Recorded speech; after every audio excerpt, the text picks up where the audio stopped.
Ladies and gentlemen, we would like to respectfully acknowledge that the land on which we are gathered tonight is Treaty 6 territory, home to the Métis Nation of Alberta, Region 3. These lands are traditional meeting grounds, gathering places, and travel routes for many nations, including the Cree, Dene, Blackfoot, Métis, Saulteaux, and Nakota Sioux. We are grateful for the traditional knowledge keepers and elders who are still with us today and those who have come before us. We acknowledge and thank all the many First Nations, Métis, and Inuit whose first footsteps marked these lands centuries ago. In collaboration with the Western Canadian Baseball League, the Sylvan Lake Gulls are very proud to welcome all of you to Fan Appreciation Night presented by Merchant Crane. Welcome to the ballpark, everybody. Welcome to Sylvan Lake, Alberta, Canada. We're so glad you're with us at the ballpark, and we want to say thank you. We'll continue to do that throughout the night, both on the field and off. Tonight's game is between the visiting Brooks Bombers and your Sylvan Lake Gulls. Before we ask you to rise for our anthems tonight, we'd like to draw your attention and welcome back one of our own. It's good to have you back, Wally. With a special guest on the field, holding the flag with Sully the Gully, Morgan, and our amazing promo crew. Welcome back, your game day host. Here's Jared Waldo. All right, thank you very much, Joe. Yes, joining us down here is our crucial diesel Little Leaguer of the game. Everybody say hello to Leah Farquhar. Leah Farquhar, tonight's crucial diesel Little Leaguer of the game. Amazing, thanks very much. What a great night for baseball. Let's get to it. If you don't mind, please rise if you're able. Remove your caps and join us for the singing or playing of the Star Spangled Banner and O Canada, as presented by Mobile One Lube Express.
Tonight's game brought to you by Merchant Crane, local mobile crane service from 35 to 250-ton cranes. Good Welcome to evening, the ladies and gentlemen, and welcome to Pagattle Park for the first time since July 28th. I'm Cale Clark, and this is Jim Cleggett as we bring you Fan Appreciation Night here at Gulls Field in Sylvan Lake. And it's been, like I said, a little while since the Sylvan Lake Gulls have played here at home, as it was on the 28th of July, but that break doing them some good. With wins against Lethbridge and the win against Okotoks 6-3 last night. And in that game last night, Tyler McWillie did his Shohei Ohtani impersonation, 2 home runs, 5 RBIs, and then he comes in and closes the game. Of course. Ty Boudreau. Why not?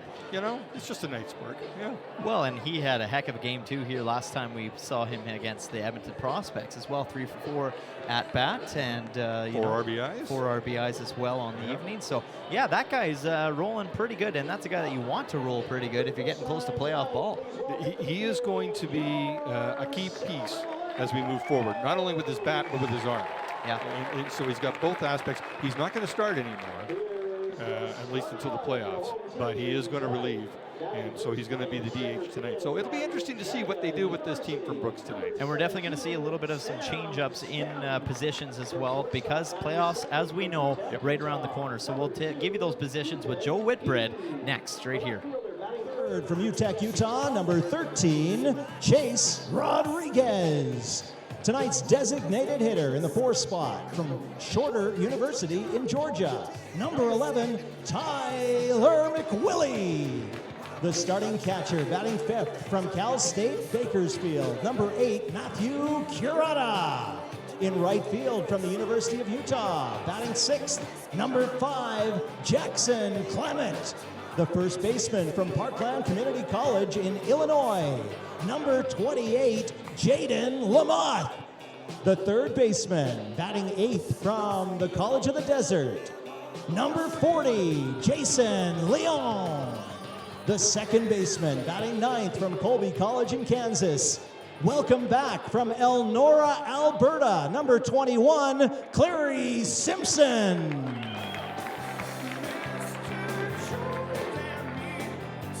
The starting pitcher on the hill and warming up now. Please welcome from Edmonton, Alberta and Ventura College in California, your pitcher, Mr. Jones, number 32, Hunter Jones.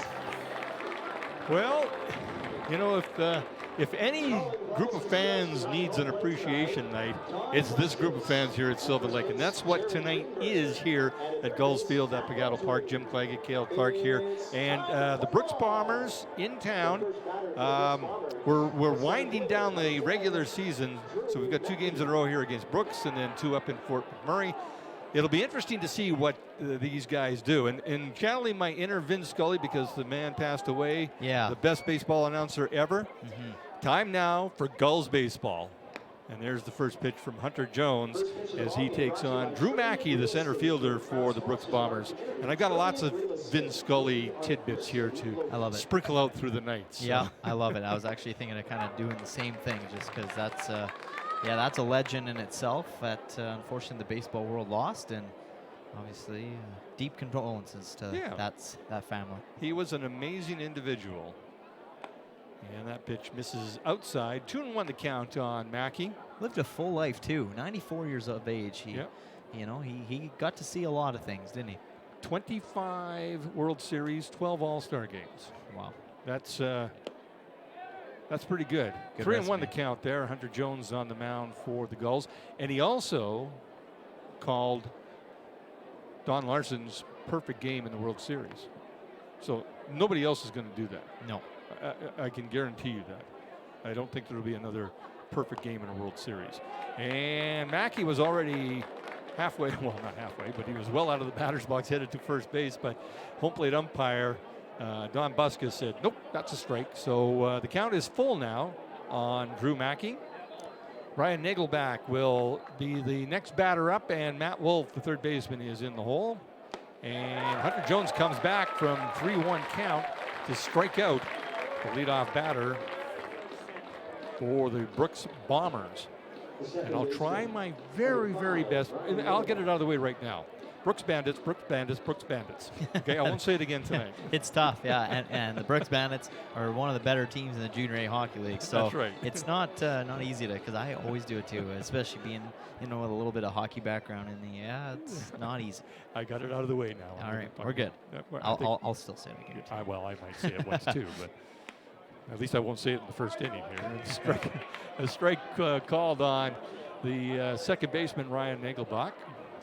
And yeah, fan appreciation night, and I want to go to that because you fans right now that are watching this stream, Jim and I have been privileged to meet some of you, and we hear some nice things from what you guys say to us. So we appreciate you fans, and these fans that come to the games as well.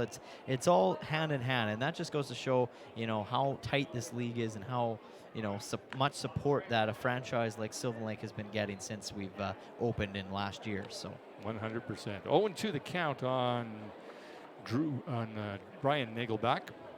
Yeah, and there they are too. And I think if I'm not mistaken, I might have heard Joe Whitbread saying something about it might be a record crowd tonight here on Fan Appreciation. It always might be with these guys. Oh yeah, it's true.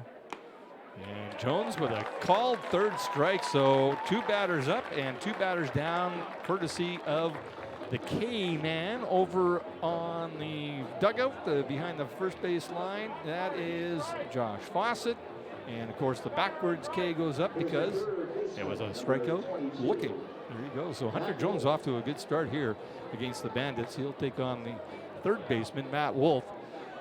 Out in the outfield for the Gulls, Chase Rodriguez, Sam Stam, and Jackson Clement. Jason Leon is over at third. Welcome back after a hamstring issue. Ethan He at short.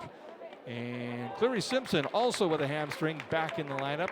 Over at second base, Jaden Lamont is handling the duties over at first base. And behind the plate is Matthew Carrata. Hunter Jones on the mound. DH tonight is none other than the man from Watrous, Tyler McWillie. So yeah, I gotta say this, I'm seeing Hunter Jones, he's throwing some good pitches, but there are some that are a little questionable. I'm gonna be on Brooks' side on that, because I've seen the Nagelbach's reaction after he got, struck out there. He turned back to the catcher and he had a few words and he just shook his head all the way back to the dugout. So we'll see how that continues on into the Gulls at bat, and we'll kind of, get to, see their reaction as well, because I mean, if he's calling them like this, then he might be calling them your way too. So keep our eye on how Don Buskus calls things at the plate. Yep, Don Buskus at the plate, and Jared Greenberg over at first. Matt Beaudry is down the third baseline. Those are your umpires this evening. And that's the wild card sometimes, is he going to be consistent calling that pitch for both sides? And that's all they want. But I'm pretty sure Hunter Jones, he's been pretty close to the plate anyways. There's another strikeout, so he strikes out the side. So if you want a good start in a game, their first home game after 5 days, that's a pretty good start. 3 up, 3 down, all courtesy of Hunter Jones and the strikeout. So no runs on no hits, nobody left on base. We will head to the bottom of the first inning. Gulls coming to bat. First, let's go to the bottom half, and for the first time tonight, let's meet the visitors. Here's the starting lineup for the visiting Brooks Bombers in blue. Batting first, playing center field, number 10, Drew Mackey.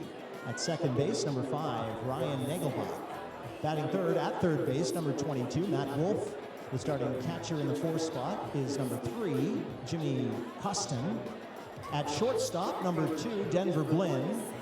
Batting 6th is the designated hitter, number 12, Jagger Pico. At first base, number 19, Nick Parsons. In left field, batting 8th, number 14, Jeff Morton.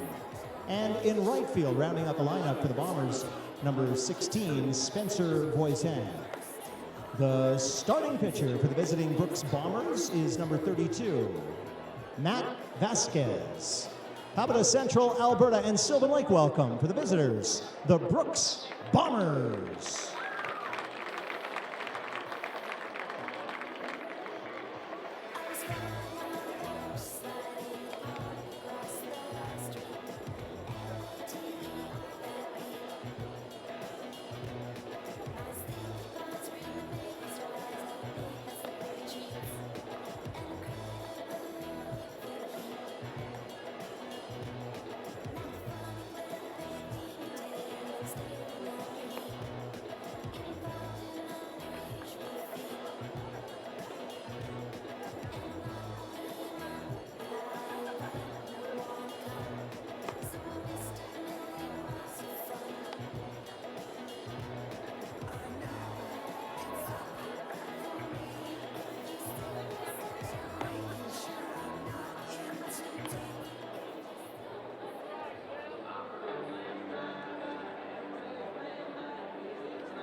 Here we go, bottom of the first inning. Sam Stem will step in to face Matt Vasquez on the mound, the left-hander for the Brooks Bombers.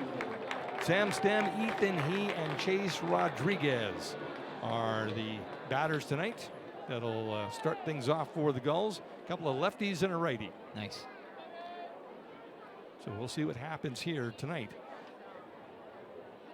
And Vasquez, now that's interesting. The catcher set up outside, and Vasquez came inside, and it's ball one.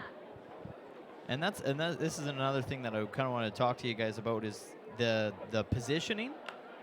As Stem just barely fouls that down the third baseline. That the positioning is a little bit different. So Jason Chatwood clearly not showing his cards to any of these teams, because any of these teams, especially in the rest of the regular season schedule, could be the team you're facing in the first round of the playoffs. So Jason Chatwood, I got to talk to him last week, and he said, yeah, we're going to maybe not, play guys that normally would play. We're going to try to, give some guys some rest. And we saw that from last year, because last year the Gulls decided not to do that. Gulls were, whatever, we're going to play whoever we want to play, and that, keep them warm going to the playoffs. Well, now we're starting to see Sam Stem, who's a leadoff hitter. We haven't seen him in this position much. And he's playing center field. And he's playing center field, which he doesn't usually do. He plays right field. Yep. Ethan He is normally at second base. He's playing shortstop replacement of Michael Polson. That's right. So, yeah. Who is usually the leadoff hitter. Who's usually the leadoff hitter, exactly. So I mean, those guys might some see changes. some action tomorrow night. Yeah, they might. Yeah. But so you got tonight Brooks, tomorrow night Brooks, and then you got Fort Mac back to back. And Stem sends this right back up the middle, speaking of back, for a base hit to start things off. So maybe the change in batting order is good for Sam Stem. He just sent that right back where it came from. Yeah, doing what a leadoff hitter should do, and putting that right up the middle and getting on base. Now stepping in to face Matt Vasquez is the shortstop tonight, as we mentioned, Ethan He, who we found out on Friday at the Gulls inaugural Gulls Give Foundation golf tournament that golf is not Ethan's sport. I can only see where you're taking this. No, I'm not going to throw him under the bus. Let's just say you better stick to baseball. Baseball is his sport. And the golf swing was kind of okay, but the contact was... That's something you can work on. Between him and Matty Fung on the hole that we were on, they were on, I should say. It was fun to watch. Let's put it that way. They probably felt, oh, come on, you guys. Throw it up in the air and let me hit it with a bat. Yeah, and that's what I said to him. I was like, we should have a bat here so we could just throw it up and hit it. And he's like, honestly, I think it was Matt. He said, I think I'd actually do better at that. Yeah, probably. Probably. Yeah. They're all good kids, though. They had a good time out there, and thank you to all the sponsors out there that supported the golf tournament. Yeah. Wonderful job, and Tom Willie, he did an absolute great job of wrangling all the cats, that were out there. Holy smokes, try to keep everybody in check and have things pull off. And I'm telling you, I've been to a lot of golf tournaments, and everything was basically on time. Yeah, and that was the first one. So that's a good start. That's a great start. And speaking of starts, 3-0 the count on Ethan He with Sam Stem over at first base. And he was taking all the way. Now the count 3-1. And in their defense, Matty Fung and Ethan He, that was a tough hole. Not many people did well on that hole in that par 3. It was a pretty tough par 3. We parted. We did. Mm-hmm. But not easy. No. That's a long par 3. Yeah, it was a little longer. We should have had Jackson Clement, apparently. We'll get to that in a second. We will, yeah. Wait till he's up. Yeah, we'll wait till he's up. Yeah, 3-1 the count. With a throw over to first. And that's a good story. Can't wait. And that misses high and outside. So a single and now a base on balls. And the Gulls have got something going here in the bottom of the first inning with the left fielder, Chase Rodriguez, stepping in. And he's been on a bit of a tear with the bat as well. And coming off a bit of a tweaked muscle in his shoulder blade there, or in his shoulder area, I should say. Yeah, he did have a little bit of an injury that he was maybe fighting, but I mean, that little break could have been just enough that he needed, and looks like it was, because in the last 7 days. Yeah, he's got a 250 batting average. On base percentage at 250 as well.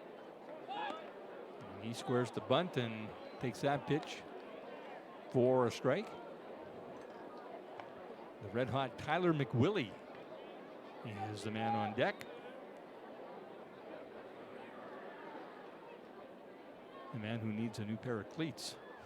He's got some white tape on the toes there. And I said, oh, you pitching today? And Rodriguez lays a perfect bunt down.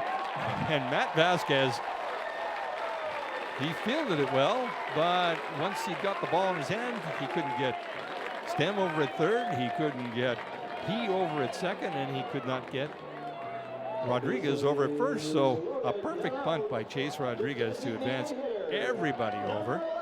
And that will load the bases for a guy you do not want to load the bases for. Yikes. If you're the opposition. That's all I can say. Yikes. Yeah. Look out. So I told him, you know, remember I made my prediction, 20 home runs. Yep. I said, well, I have to qualify that because that's 20 home runs American. In Canadian, it's only 15. Well, yeah, there you go. So he's 4 away. He's only 4 away. Yeah. 11 on the year.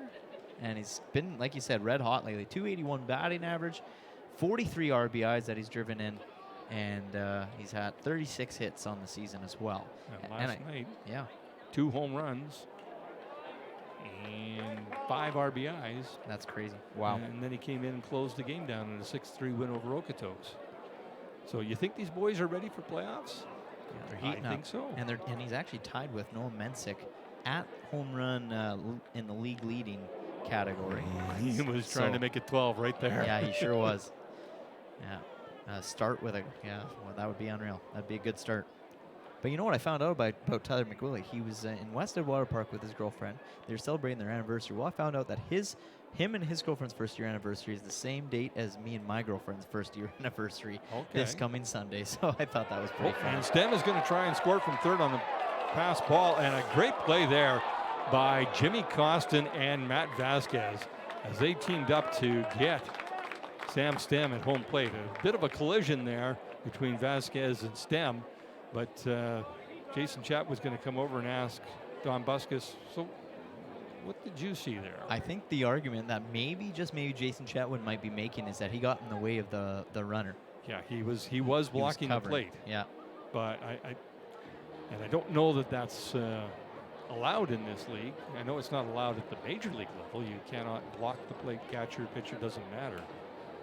But the catcher, Jimmy Costin, took a little bit of a hit there. Well, not a hit when he went to field the ball.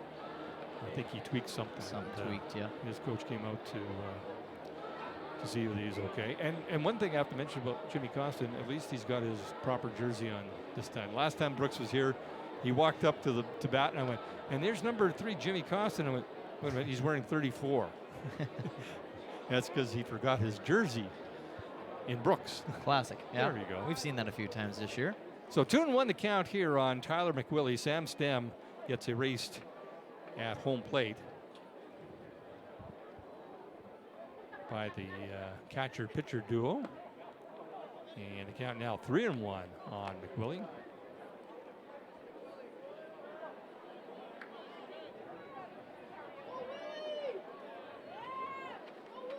Tyler said that he's seeing the ball pretty good. Didn't see that one, unfortunately. It's a good pitch there by Vasquez. The count full now. Chase Rodriguez over at second. Ethan He, the base runner, at third. We are scoreless here in the bottom of the first inning. 1 down, the Gulls with runners on second and third. And a foul tip there. McWillie stays alive in this at bat. Matthew Carrata, who's behind the plate tonight, is the man on deck.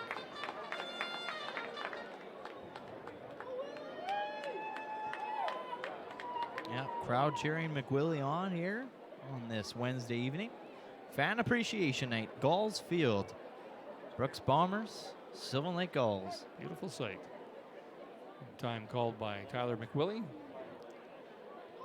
And it's interesting, the schedule too, because the Brooks Bombers, Gulls could be potentially playing them. Fort McMurray Giants just ahead of the Brooks Bombers in the standings. Oh, this is skied high into shallow left field.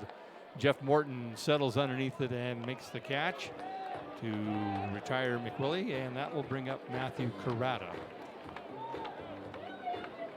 So once again, you know, for people, if you're a baseball fan, you probably know this already, that Vin Scully, the voice of the Los Angeles Dodgers, but started as the voice of the Fordham College baseball team and football. And he was heard by Red Barber, who was the voice of the Brooklyn Dodgers at the time, and said, I got to get this kid onto a broadcast here. So he let him do a football game and liked what he heard. And this is Carrata sending this one deep to right field. That is hauled in by Spencer Voisin out in deep right field. So the Gulls threatened to do something there, but unfortunately, they failed to cash in anybody with the bases loaded. So no runs on 2 base hits and 2 men left on base, and after 1 complete, we are scoreless, headed to top of 2. Lots of giveaways, lots of fun, and make sure you stick around after the game. We've got those fireworks. It's going to be a great show to kick off August right before the playoffs. All right, so make sure that you get in on that Vesta Energy 50-50 jackpot tonight, because it is a guaranteed $5,000 jackpot, so you will take home half of that, $2,500 guaranteed to our winning ticket number tonight, the other half going to the Gulls Give Foundation. And once we hit that threshold and go up, that pot is going to continue to grow. So we want to make sure with everybody here tonight, there's a really good chance that jackpot is just going to get higher and higher and higher. So find any one of our volunteers who are up here on the concourse. They'll be up and down in the stands and even up in the suites. It's our Vesta Energy 50-50 jackpot in presentation with the Gulls Give Foundation.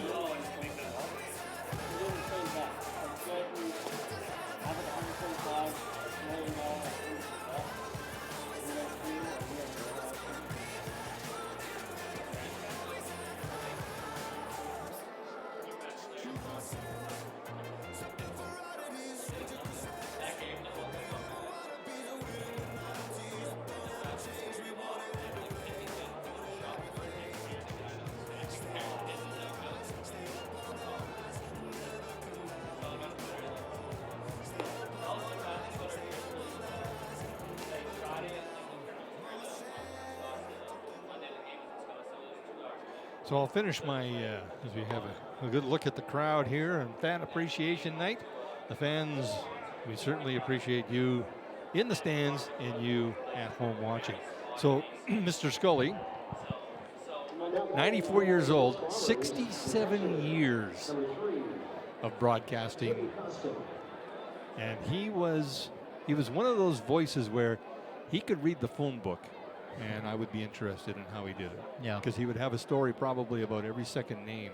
He probably knew something about them that he could tell the story.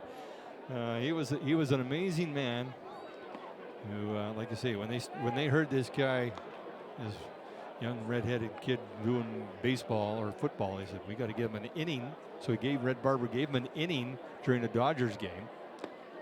And they all liked what he did. And then when the Dodgers moved from Brooklyn out to L.A., Vince Scully went with them. Wow. To L.A. That's pretty cool. So in the Los Angeles Coliseum. And that's grounded hard down to Jason Leon, who shows off that strong arm of his. And one hops it to Jaden Lamont, but Lamont with a good glove. And that is Jimmy Costin, who is, I guess, no worse for wear now after what happened to him over at home plate. Well, past home plate because he went after the ball. But Jason Leon with a hamstring issue, and he said, I'll be back. And he is back. And on that first play, he looks pretty good. That strong arm, we like that.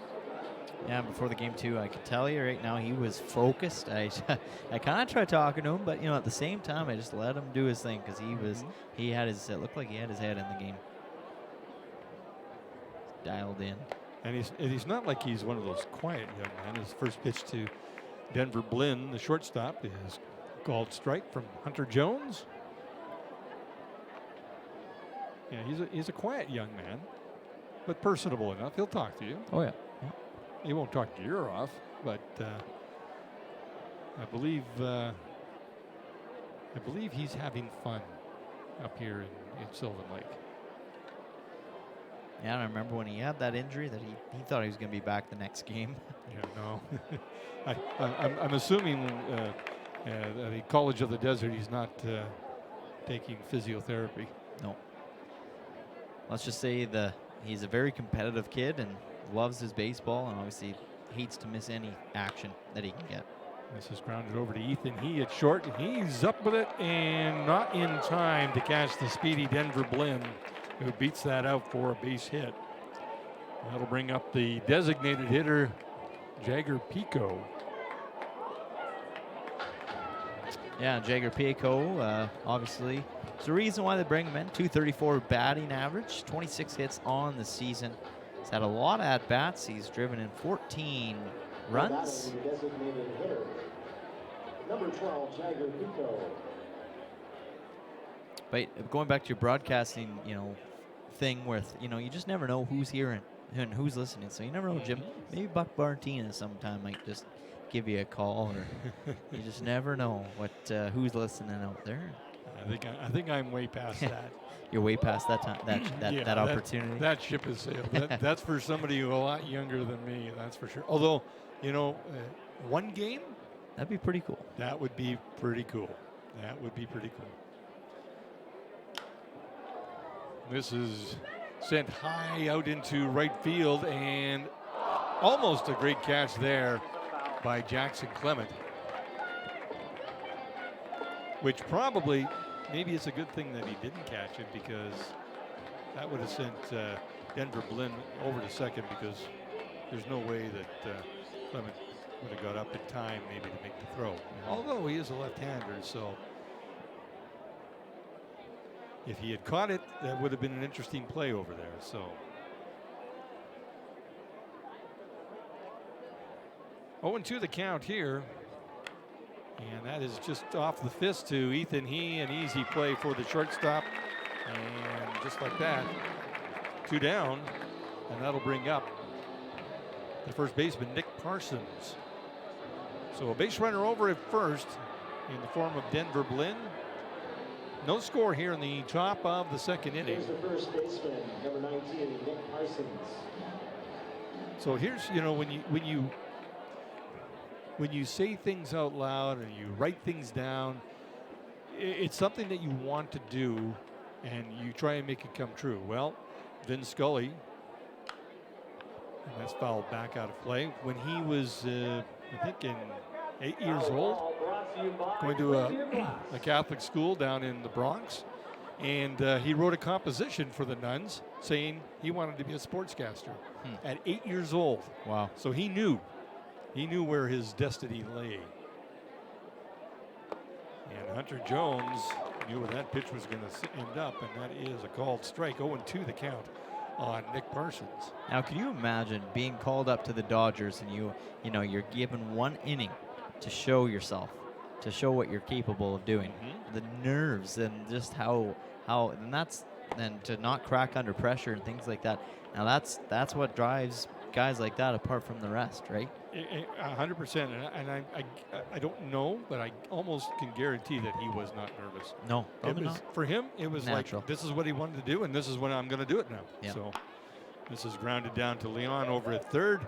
Up with it and over. And another out. And the end of the inning for the Okotoks. I got Okotoks on my brain right now, too. For the Brooks Bombers.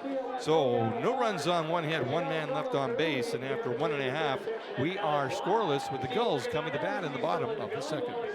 We want to make sure that we get as many prizes into our fans' hands tonight. Who wants something courtesy of New Force Energy Services? Make some noise. Get on down there, come on. Who wants something to take home tonight? We got tattoos floating from up in the PA booth. We got Sully and Morgan throwing down. And don't forget, I'm up on top here. Who wants a Frisbee? Heads up. All right, this one's coming across. Heads up, here it comes. Oh, I said heads up. All right, one more, we're coming across, Here we go, off the net. And nice catch. Keep throwing. Who wants one? Oh. All right, thanks to our friends at New Force Energy Services. Fans, we are here all night long. We have lots of prizes to give you away. Stand by. It's a good night to be in the ballpark tonight.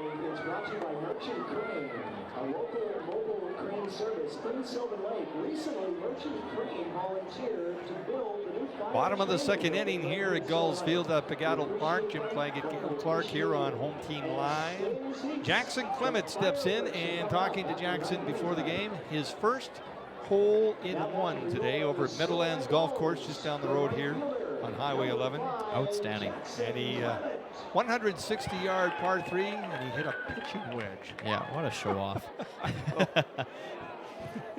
So I was talking to Chatwood about that. I said, hey, so I guess what do we expect out of hole-in-one Clement over here? Is he going to have a game? He's like, I'm surprised he showed up today. He said, because if it was me, I'd probably win a game.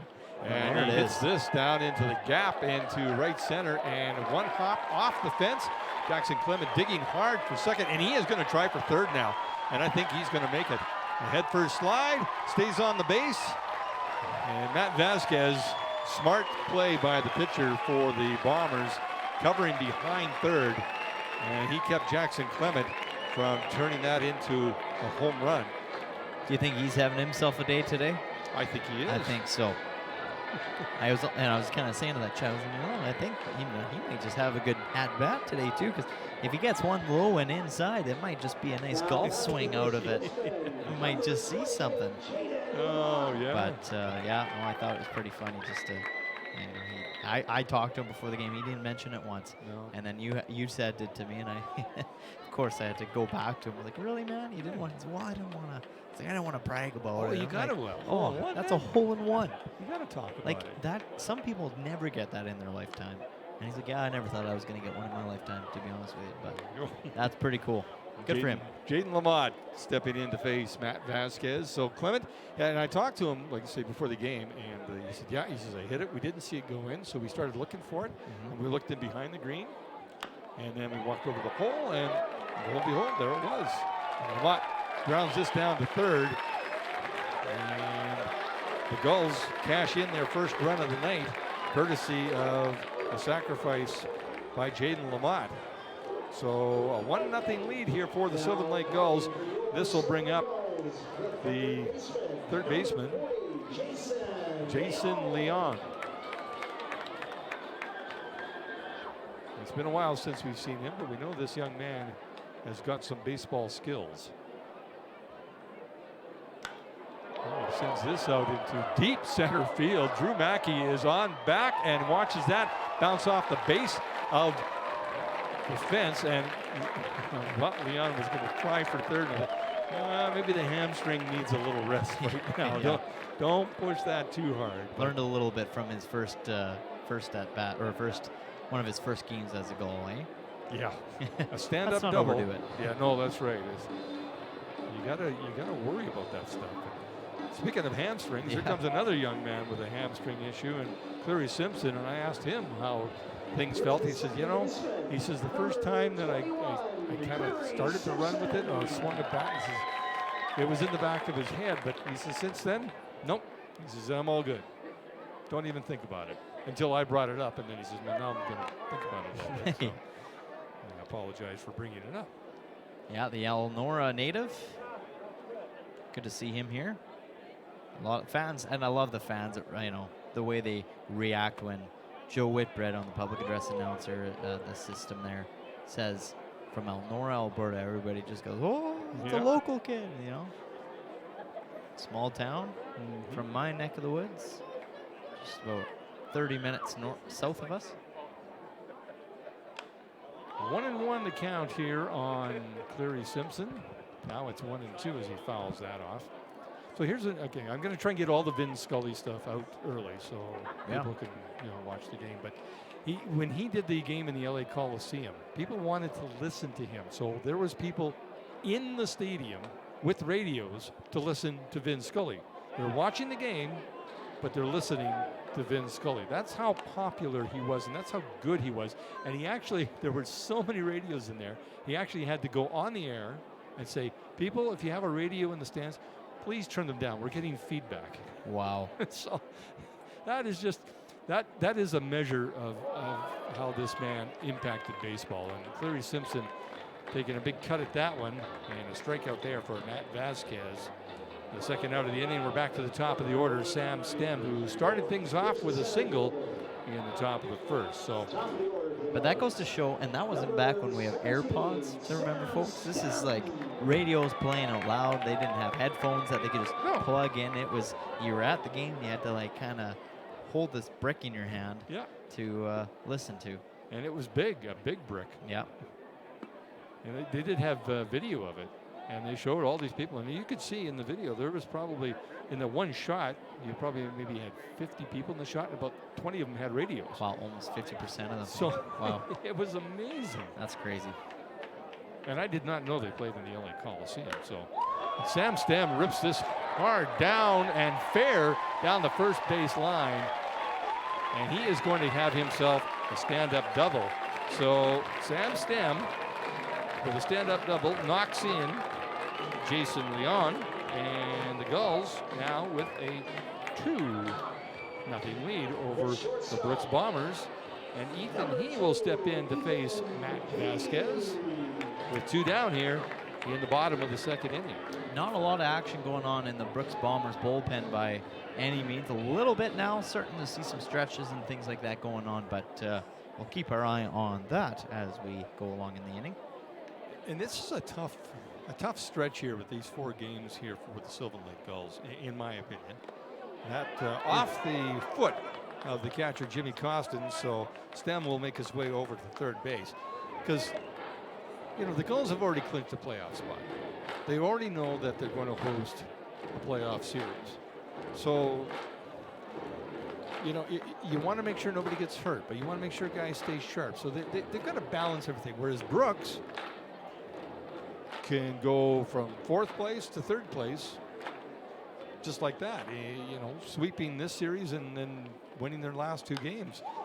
And I think they have a game in hand over Fort McMurray, if I'm not mistaken. But this is lifted out into right field, and Spencer Voisin moves in and makes the catch. So the damage done, though, as the Gulls cash in 2 runs here. 3 hits, and they leave 1 man on base, and after 2 full, the Gulls with a 2-0 lead over Brooks.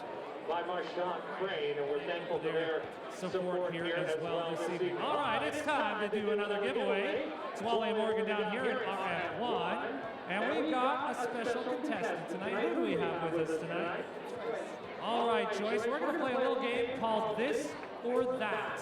We have 2 envelopes here, marked A and B. All you have to do is choose envelope A or envelope B. Inside each envelope is a prize. Whatever's inside is what you take home tonight. Are you ready? What do you want to pick?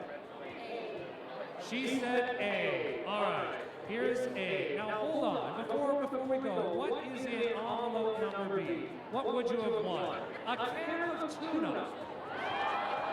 So good choice. Yeah, here you go, Sully. You can enjoy that. All right. Sully goes home happy. What do we have in here? We have a 2021 autograph bat from our inaugural season. And that is yours to take home, Joyce. Thank you. How about a round of applause for Joyce? Thank you. We know you're a big fan. We appreciate you. We appreciate all of our fans here at the ballpark. And don't worry, like I said, we got more giveaways coming all night long.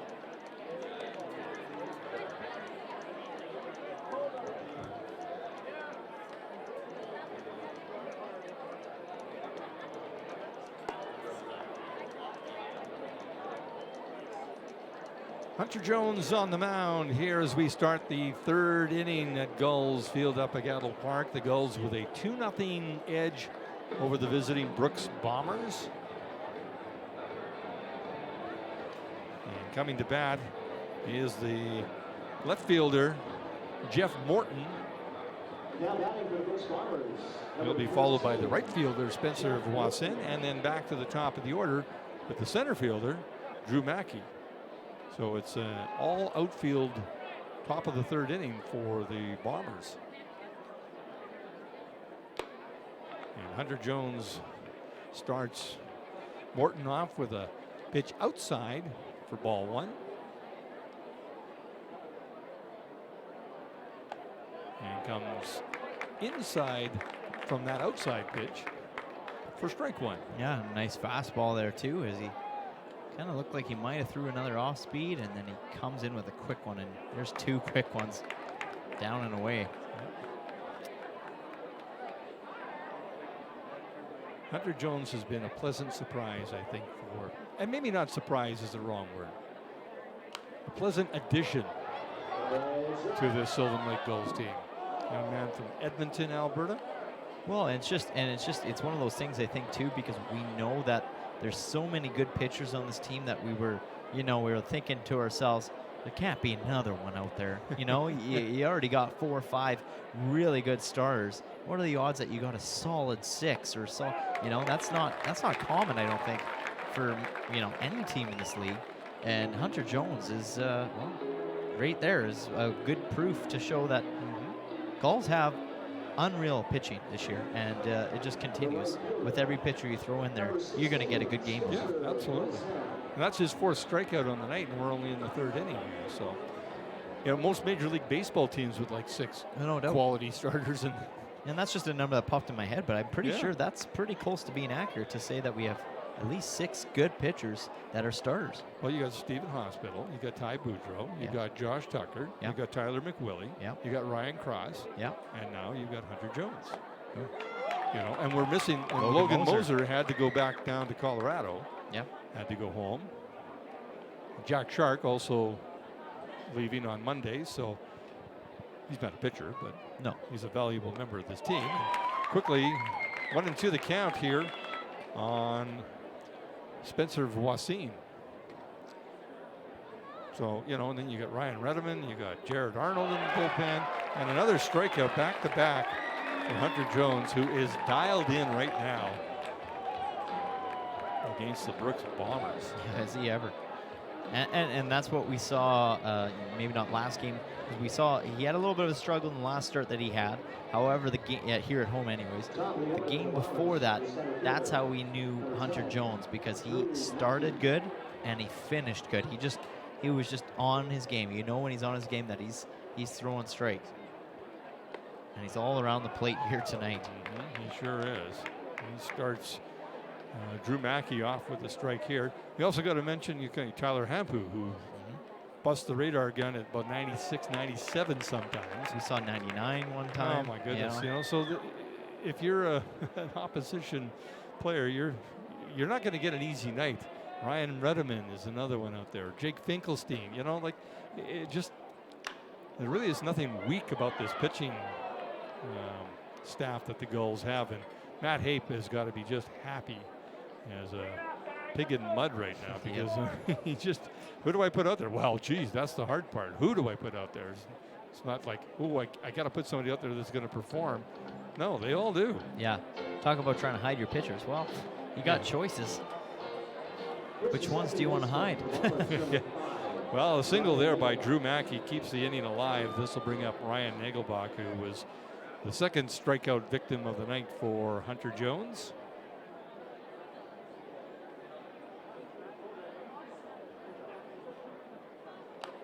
And he fouls that first pitch off. Well, that scared one of the coaches, Wyatt, there down on the bench. He sure ducked quick. I don't think he was paying attention. That ball hit the mesh hard, and there was actually one of the ladies standing there by the mesh, might be one of the wives from the coaches anyway, right beside her, and she didn't flinch. But Wyatt, he flinched. And throw down there by Karada as the ball got away from him, and Mackey got a little bit of some distance from first base over there, so why not throw down? 1-1 the count on Ryan Nagelbach. Jones misses high and outside with that one. 2-1 the count. You just don't take your eyes off the action. You just never know when the ball's coming your way. Yeah.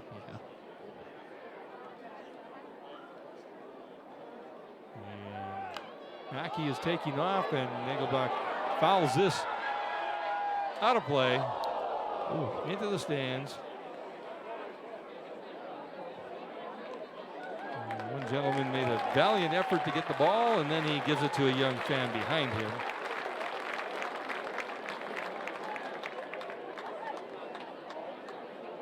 Always some action in the stands too with a foul ball. You got to be paying attention all over the place. It's one of those things that happens in baseball. Nagelbach went to the bench to get himself another bat. He might have splintered on him. So 2-2 the count, 2 out here in the top of the third inning. Gulls with a 2-0 lead over Brooks. Bombers, however, with a base runner over at first. And he is going to make his way down to third base after that base hit by Nagelbach. And a strong throw in by Jackson Clement. But the Bombers now with something happening here with back-to-back base hits after back-to-back strikes by Hunter Jones.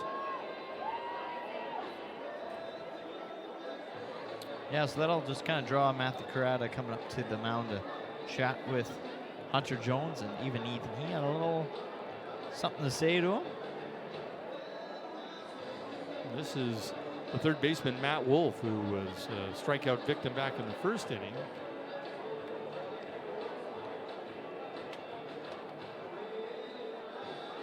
So I know I'm gonna get this story in right away because Vin Scully, he had so many great calls of so many great things, no hitters and perfect games and all this stuff. He was on the mic when doing his own broadcast when Hank Aaron hit home run number 715. Oh. And he let Hank Aaron hit the home run. I say let, he didn't say anything about it. They watched it go over and all the fireworks and fans yelling and screaming. And that's fouled down the third baseline.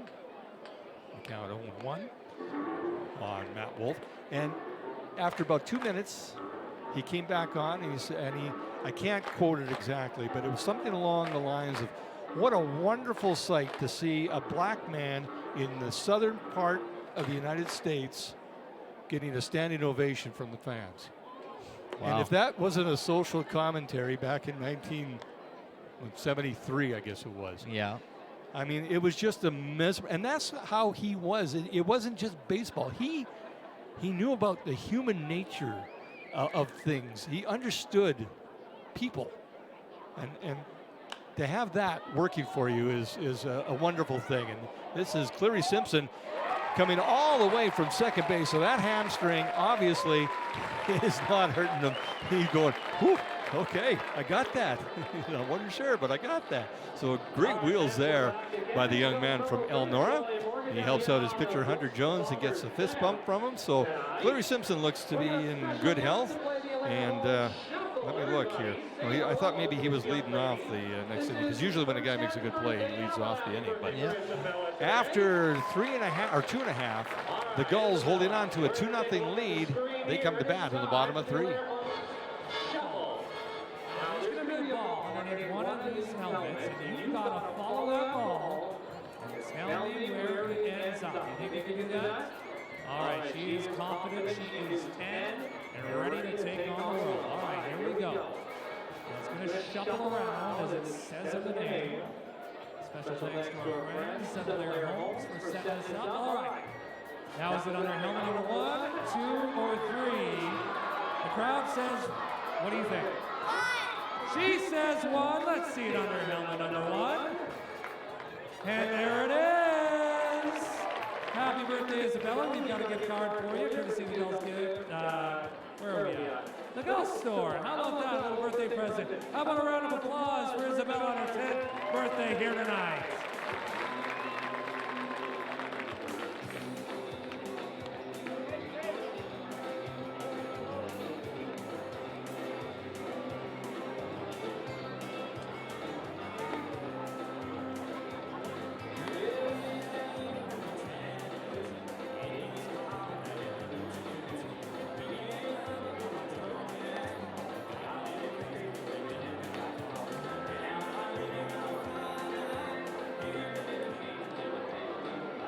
Bottom of the third inning, Gulls leading the Brooks Bombers 2-0. And we just had Alan Jackson's song going down the... Hotter than a hoochie coochie. Yeah, how hot is a hoochie coochie? I would love to know.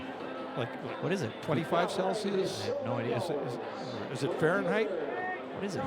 Is it bad that I don't know what a hoochie coochie is? I don't know what it is. Am I gonna come? Is something bad gonna come up if I look that up online? Or Yeah. I'm scared to look it up. Let me know what you get when you. I want to find out. All right. Inquiring minds want to know. How hot?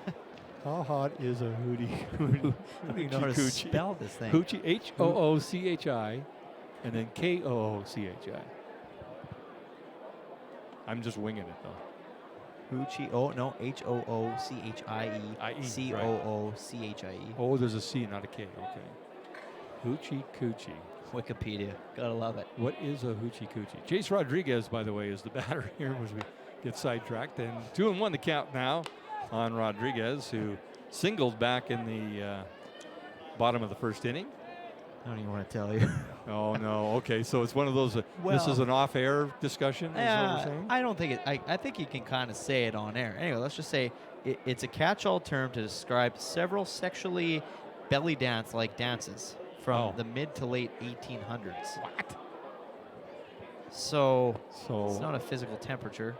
I Okay. guess Alan Jackson thinks belly dancing is pretty hot. I guess so. You know. So anyway, Hmm. yeah, I don't know what that means. That kind of shatters my vision of what a hoochie coochie might be, so. Yeah, well. I'm just gonna pick We had to people belly ask. dancing now. That's all I'm gonna think of. We had to ask. And a walk there by Chase Rodriguez to start things off here in the bottom of the third inning. That will bring up the designated hitter, Tyler McWillie.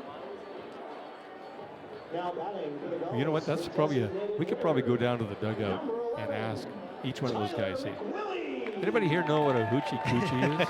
We learned today. And if one of those guys has an answer And one and dances is the like right one? answer, Oh. I will be very impressed. What if one started dancing? Maybe a little a little wiggle. disturbed that they have it, and if they showed us. But yeah, Tyler Classic. McWillie takes that pitch inside for strike one.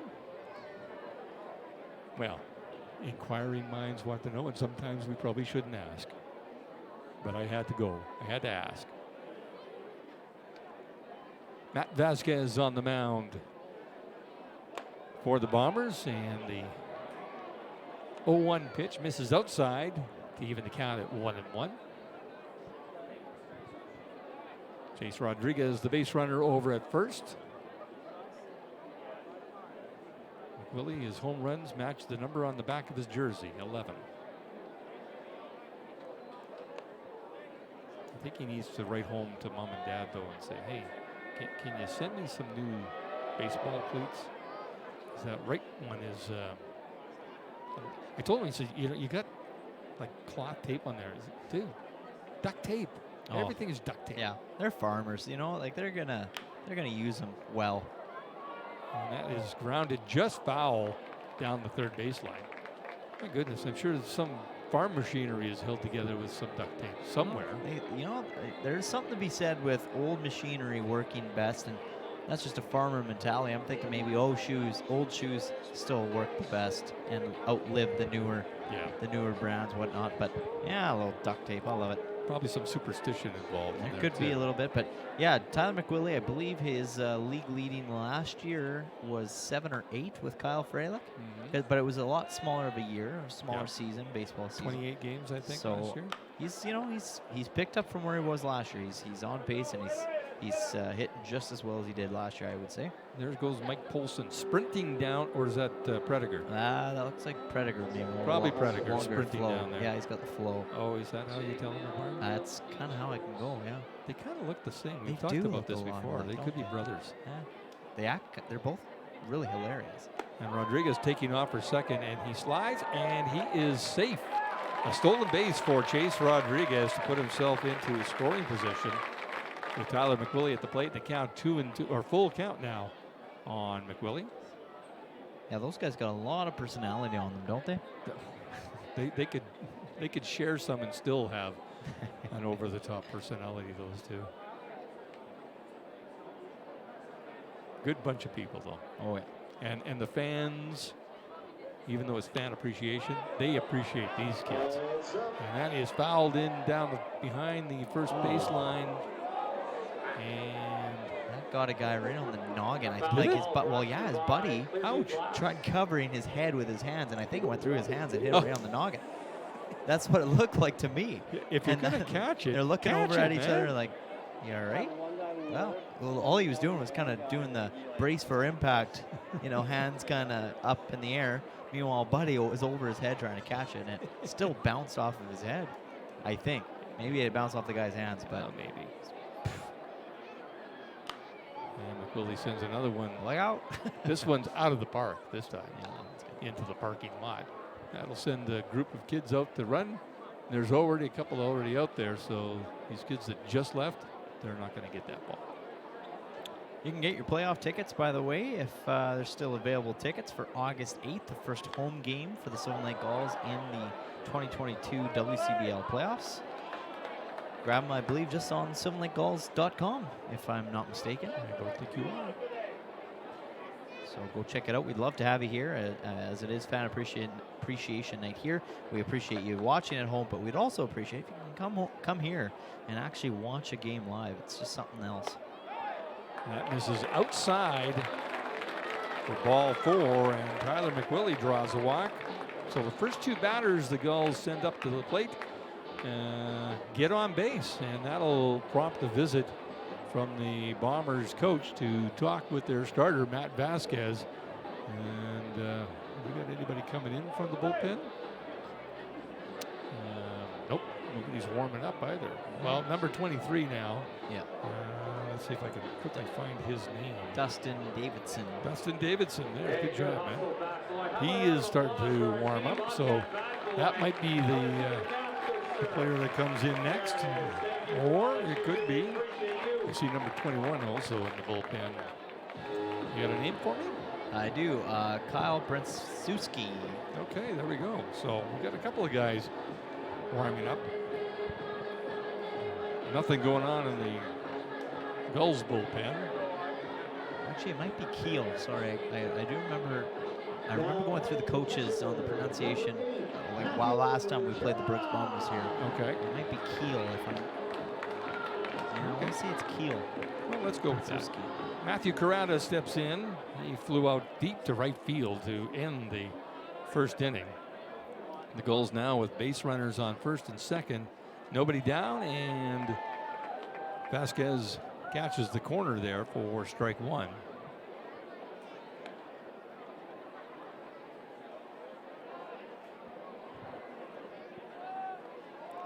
I think we're going to stay dry tonight.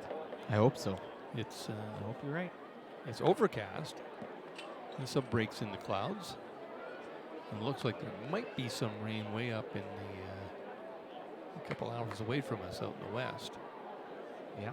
But sometimes by the time it gets to here, it's gone. Which was not the case on Friday at the golf tournament. No. Oh, my goodness. What a hot day and humid day, and then it just downpoured that night. Oh my goodness. I drove home and I almost had to pull over. I was pretty close to it too. I was like, wait a minute, my wipers can't go quite that fast.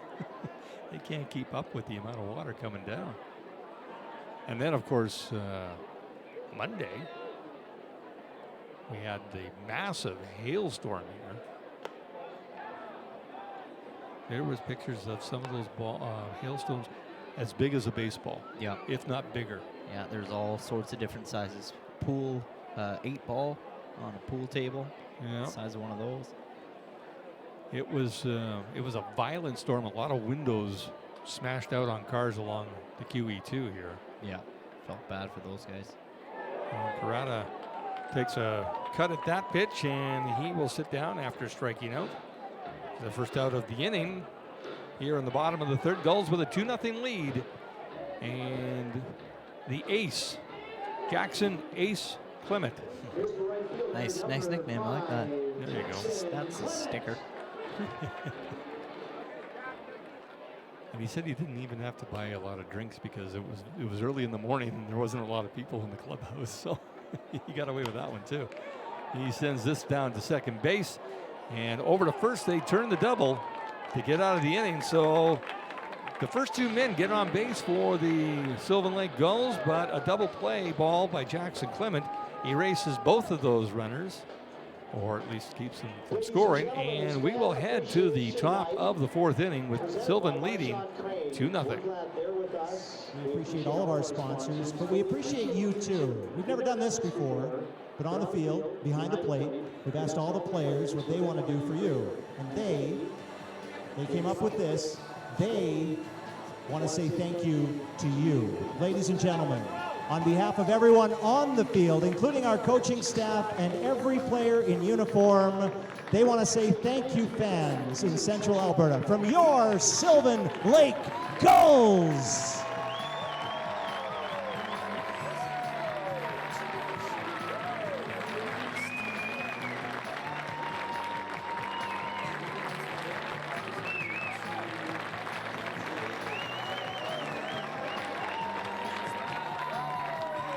We really do appreciate it. Thank you. If you'd like to meet the Sylvan Lake Gulls, get some autographs, and say thank you back, you can do so after tonight's ball game. Run the Bases with the Gulls is presented by Pure Orthodontics, and tonight it's extra special. Yes, they'll have Sharpies. Yes, you can bring your cameras. Heck, you can even make a TikTok with Ben Prediger tonight. He would love that. But after the fireworks, everybody, after the running the bases, there's fireworks, everybody.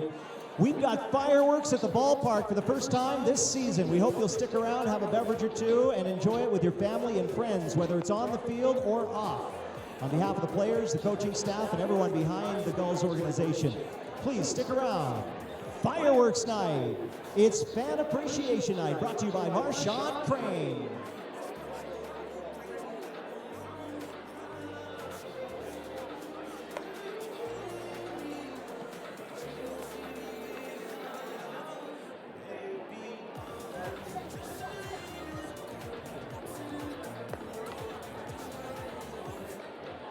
Well, that was interesting during the between innings here, between the bottom of the third, top of the fourth. The Sylvan Lake Gulls players and coaching staff gathered just by home plate and saluted the fans. Yeah, it was real nice gesture by the Gulls. Special moment, and not a surprise, Michael Polson being the character he is at the end, giving us a salute up in the booth.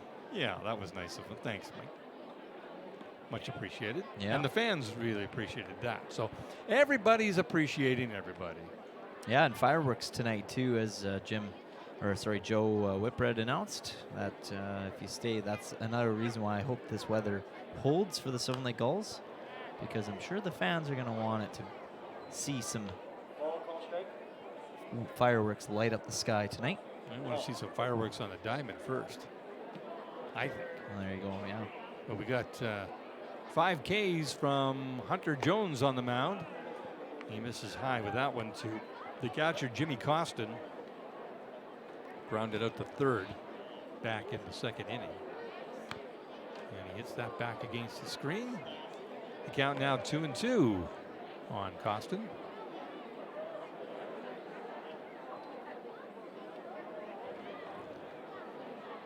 Gulls with a 2-0 lead here in the top of the fourth. Jones just missing outside with that one. Runs the count full. Denver Blinn, the shortstop, is on deck for Brooks.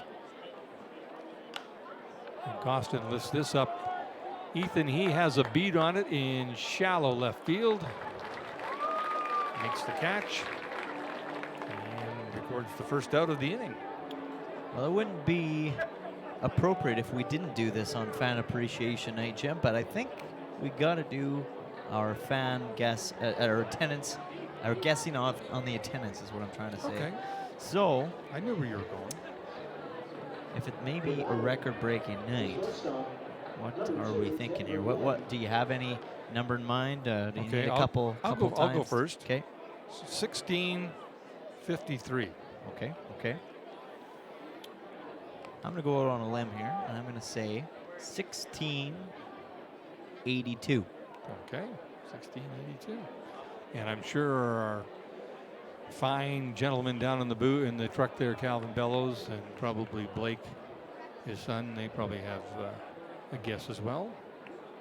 Blake says 1652. Oh, Calvin went one underneath me. Like, come on, man. Okay. Oh, that was Blake? That was Blake, yeah. Okay, I'm sorry. I'm having a conversation in my head. Okay, yeah. Literally. Okay. There you go. Thank you so much, Calvin. Blake's got his guess in then, so we're just waiting for Mr. Bellows. Yep. Hunter Jones 3-1 on the count now. And Mr. Bellows comes in with 16:35. All right, there we go. So 3-2 the count here on Denver Blinn. One down in the top of the fourth inning. 2-0 Gulls over Brooks on a pretty nice night here, I think. Yeah. Cloudy, but a nice temperature. Yeah, not too hot, not too cold. Sure the players aren't complaining too much right now. Maybe complaining on that one, though. Walking Denver Blinn. And I think that's the first walk of the game given up by Hunter Jones. It is, yeah. So 5 strikeouts and a walk right now here in the fourth inning. 60 pitches.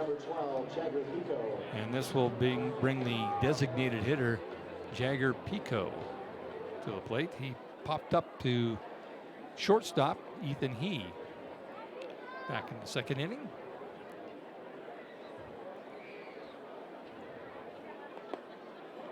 And that misses low for ball 1.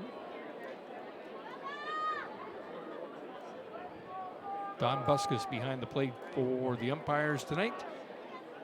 Matt Beaudry over, well, he's down the third base line, but he's over at second right now with a base runner. And Jared Greenberg is the first base umpire tonight. We're seeing a little bit of warm-up going on in the bullpen for the Sylvan Lake Gulls. It looks like that's number 18, Jake Finkelstein. Okay. And a good off-speed pitch there by Hunter Jones, catching Jagger Pico. 1-2 the count on the Bombers' designated hitter. Denver Blinn, the base runner, over at first. He takes off for second. Pico fouls that off, and a great grab there at the fence.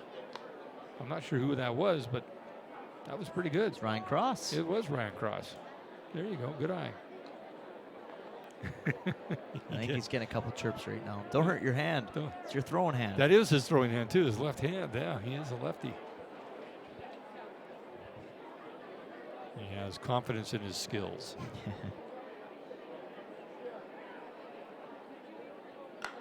And this is sent out to center field. Sam Stem is back, and that gets him twisted around as he kind of misjudged that ball, and that will score a run here for Brooks as Denver Blinn scores all the way from first base on a ball that was basically misjudged by Sam Stem. It was well hit, and he thought it was coming more to his left, and it started curving towards his right, and just he missed it. Yeah. Just as simple as that. So you got to think that the official scorer is going to put an error on the center fielder for the Gulls. So 2-1 now is the score here between Sylvan Lake and Brooks. Gulls leading, but the Bombers now with a base runner over at second. This is the first baseman, Nick Parsons, stepping in to face Hunter Jones. And that could be just enough what Brooks needs as far as, changing the way this game is going so far. That looked like it could have been a controllable catch. However, now they're marching a little bit. And Jones comes back in with a fastball, catching the outside corner to go up 0-1. Yeah, just shy of 90 miles per hour, 88 on the clock. And he comes. Should say on probably the gun, if anything, but we get to see the speed on the scoreboard. I have just received word that there was no error on that play. Okay. Interesting. So they're going to count that as a double RBI. Yep. Or RBI double, sorry.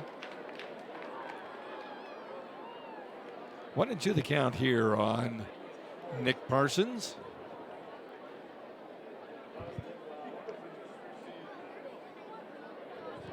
.68 pitches for Hunter Jones so far this evening,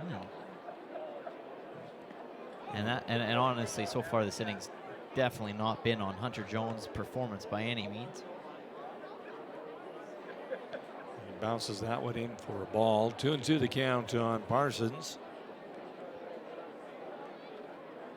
That walk ended up haunting the Silver Lake Gulls. That was Denver Blinn coming in to score on that. So. Yep. Parsons fouls that back.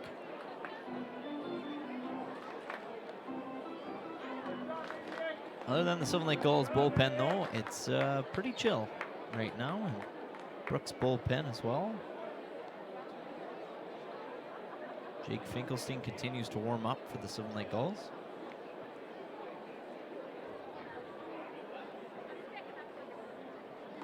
And the 2-2 pitch misses outside for ball 3.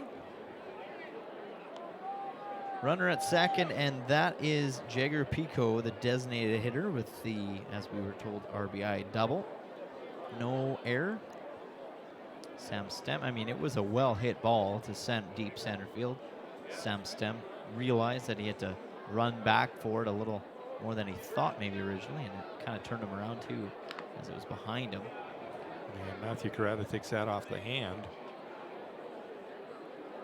He's not happy with that, and I'm not sure why Don Buskus is delivering that ball in person to Hunter Jones.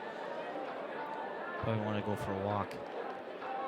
He's explaining to Matthew Carrata as to why he was doing what he's doing, so not sure why, but pretty aggressive ball handoff to the kid on the mound. Yeah, kind of brought his glove right down. I was like, oh, okay, that was a little aggressive, but all right. Full count now here on Nick Parsons. Gulls with a 2-1 lead over Brooks. But the Bombers looking to tie it up here. And that ball gets away from Matthew Carrata. And that will put Parsons over at first and bring Pico over to third base. So nothing going on. We haven't seen an appearance from Matt Hape yet, the Gulls pitching coach, but Carrata is going to head out there and have a little chat with Hunter Jones, who's facing some difficulty here in the top of the 4th inning. Yeah, now here comes Matt Hape, going to walk up to the mound. And it's all about the timing. Give a little more time for Jake Finkelstein to get ready. And so they let the catcher go out, and then the pitching coach comes out. And having a little discussion with everybody. You know, I kind of got to get to know Matt a little bit, not a whole ton, but they were the group behind us in the Silver Lake Gulls inaugural golf tournament, and on Friday they were behind us, and I kind of got to talk to him. I kind of did a little bit of a, I guess, impersonation of him, just kind of coming up onto the tee box, and I said, all right, Matt, here we go, let's have a chat here. And so I kind of got to talk to him. He said, you know, I said, so what kind of conversations go on the mound? Is it relaxed conversations? It just depends. He said, sometimes I'll just go out there, you know, talk nonsense with the boys and just have fun. And then he's like, other times I'll lay into them, he said. So there you go. It depends, he said. And then other times I might lay into them a little bit. So yeah, it's just kind of different techniques, and interesting to kind of get a little bit of a one-on-one with the pitching coach and Matt Hape. And this is Morton. Jeff Morton, the left fielder, squares the bunt, and that goes foul. And I did find out that Matt Hape had he was quite the pitcher in college. He was quite good, from what I understand. Oh, is that right? I believe he suffered an arm injury, and that kind of moved him into the coaching ranks. And Hunter Jones misses outside with that one. 1-1. And it's interesting, like I say, you know, we don't talk to Matt Hape or Wyatt McKnight as much as we talked to the players and also to head coach Jason Chatwood. So we found out a little bit more about these guys, and a lot of their personality came out during that day as well. Yeah. Yeah, Matt Hape, I believe, was with his, I don't want to call this wrong, maybe girlfriend, it could have been wife, I'm not 100% sure, but she was out His enjoying better half. His better half, yeah, that's a good way to put it. 2-1 the count here. And now 3-1 on Morton.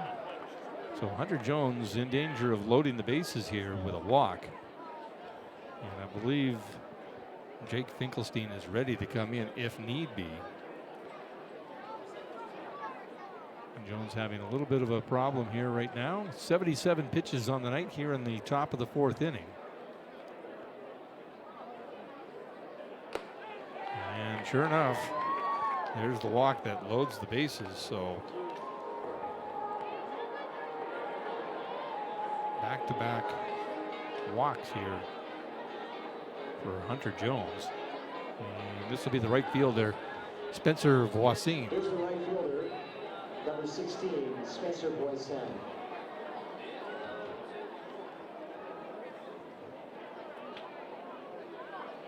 So a little bit of movement on the bench, but not enough. I thought for sure Matt Hape was coming out there, but I think he's going to let the youngster on the mound dig himself out of this hole. And a good start there. A swinging strike there on Voisin. Bases loaded, 1 down here in the top of the 4th inning. Gulls holding on to a 2-1 lead over Brooks. And Jones is quickly up 0-2 on the right fielder.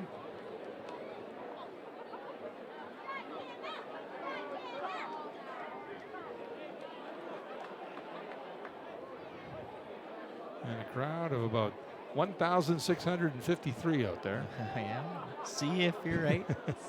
I hope it's 1,652.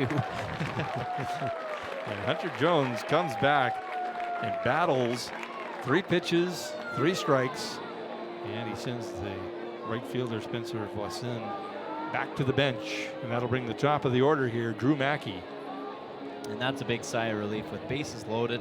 Now all it takes is a pop fly or even a grounder to any of the basemen in the infield to, you know, turn this out, this inning, end this inning, and escape it with no harm done. So now it's up to Hunter Jones to finish what he got himself into.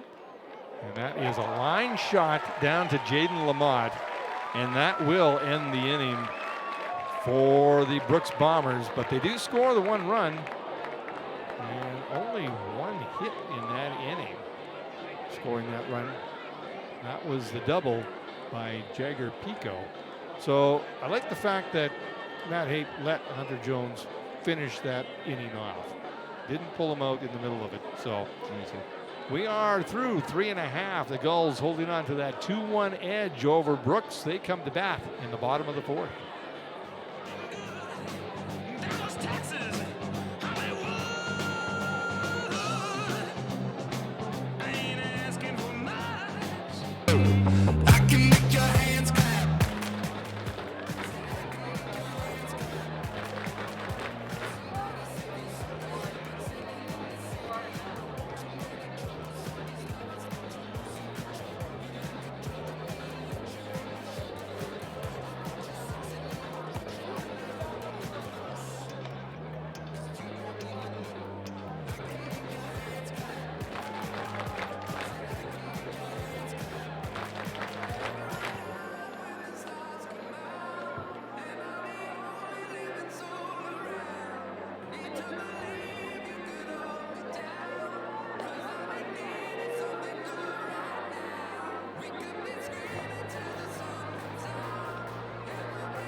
Now batting for the Gulls, the first baseman, number 28, Jaden Lamont.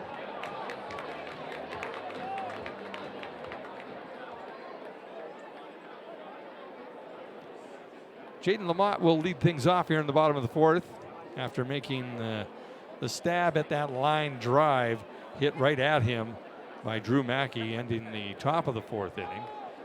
Gulls working themselves out of a bases loaded jam, and Lamont sends this to Denver Blinn over at short, and that is one down. And as I said, it was nice to see pitching coach Matt Hape let Hunter Jones work himself out of that problem. Yeah. So no, and that's what these pitchers, that's where it kind of can develop a pitcher too, is being in these situations where you dig yourself a little bit of hole, but then you're given that opportunity to dig yourself back out of that hole. And that's exactly what Matt Hape did with his pitcher, allowing the young kid to learn from what happened and grow from it. And I think that was exactly what Hunter Jones did. He grew from the challenge. He rose to the challenge and got himself out of that inning with no more harm done. Jason Leon steps in to face Matt Vasquez, who has quietly settled down here after an interesting first inning or second inning. And 2 out, just like that. A ground ball over to third, and Matt Wolf up with it. And that'll bring up Cleary Simpson, who struck out back in the second inning. So Vasquez giving up the 2 runs in the bottom of the second, but he's been pretty efficient since then, only at 61 pitches on the night. Now, it'll be interesting to see if Hunter Jones comes out to start the 5th inning. Yeah, tough to say. To be honest with you, I'm kind of surprised Vasquez is still on the mound for the Bombers, because for a little while, like you said, second inning didn't look so pretty. Third inning didn't start off so great, but then they closed the door, and their pitcher or their coaching staff has obviously got a little bit of confidence in this guy. Unfortunately, there he just walked Cleary Simpson. Well, he hit him with a ball. Or sorry, yeah, hit him with a ball. Sorry, hit by pitch, I should say. Yeah. That'll bring up the center fielder, Sam Stem, who's got a 2 for 2 night, a single and a double, and an adventurous moment out in center field in the last inning. And he got kind of twisted around by that hit. Simpson can steal. He's got the wheels. And Stem swings at the first pitch. This could be a little trouble. And a great effort by Denver Blinn coming over from shortstop. Trying to get a hold of that one. But that just was in foul territory and did not stay in his glove. And it was pretty close between him and Matt Wolf, the third baseman, for a collision there. So Denver Blinn, I thought I had it, man. And he kind of came out of nowhere, too. I mean, he really ran from being in shortstop there to get behind the third baseman in Wolf.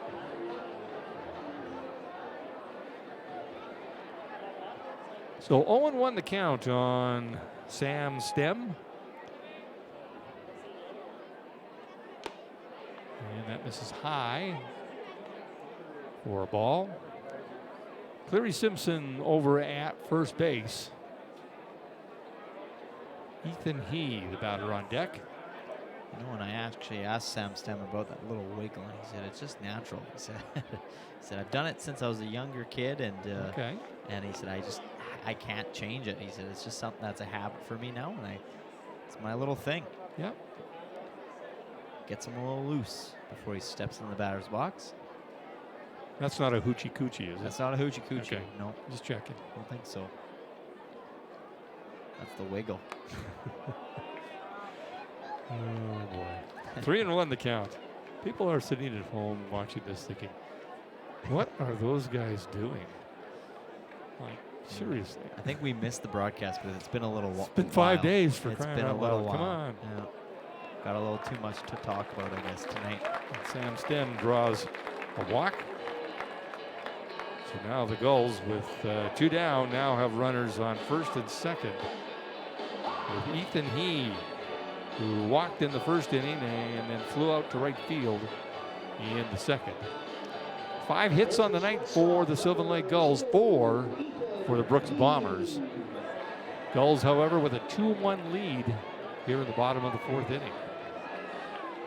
Fan appreciation night. Love it.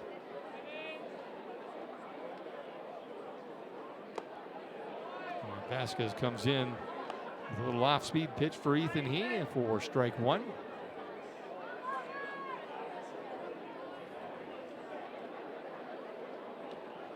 You know, we were down on the field before the game. I didn't notice anything in the way of mosquitoes.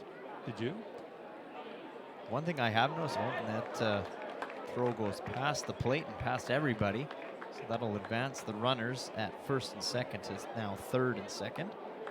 The one thing I did notice recently is that the mosquitoes, they've tamed down quite a bit since about a month ago. I think, you know, the dragonfly flies helping out with that situation, maybe some spiders. Yeah, I've noticed even just this past weekend camping, the heat and everything like that, yeah, they stayed away for the most part. Still got bit quite a little bit here and there, but not as bad as what we've seen here, especially at Gulls Field. I mean, you drive home from the park and the front of your vehicle would just be absolutely covered, and now not nearly as bad. So I had like 5 pounds of mosquito carnage on the front of my truck the other night. Yeah. Of course, the thunderous rain that I drove through on Friday kind of took everything off. But yeah, the power of the rain. It was. The sheets of rain that were coming down. It was nasty. Yeah. 3-1 the count on Ethan He. Runners on second and third, 2 down here in the bottom of the 4th inning. Gulls with a 2-1 edge. And full count now on the Gulls shortstop, who is normally out at second base. Got a few guys getting the night off tonight. Ben Prediger, Mike Polson, to name 2. Caden Zeroni. Caden Zeroni, that's right.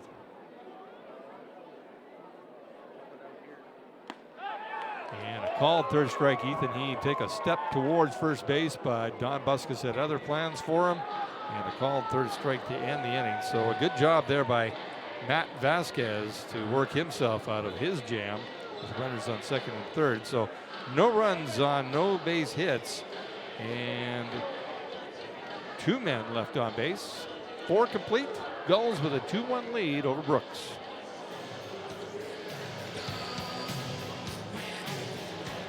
Just a reminder, ladies and gentlemen, the last regular season home game for your Sylvan Lake Gulls is tomorrow night. I know.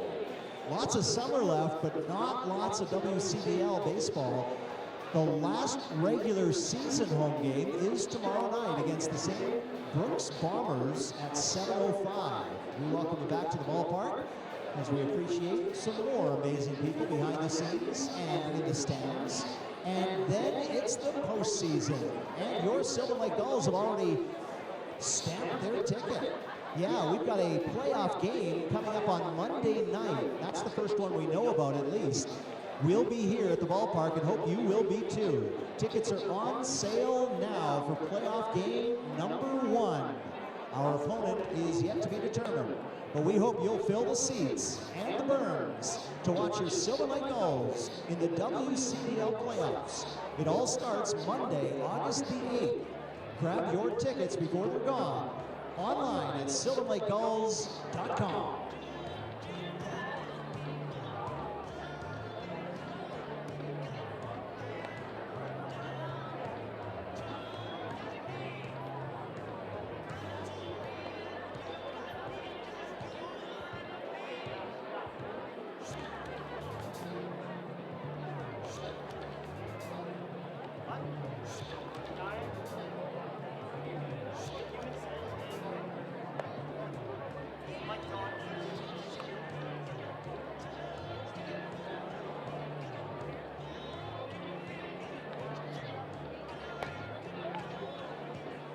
Well, the new pitcher on the mound for the Sylvan Lake Gulls, taking over from Hunter Jones, is number 18, Jake Finkelstein.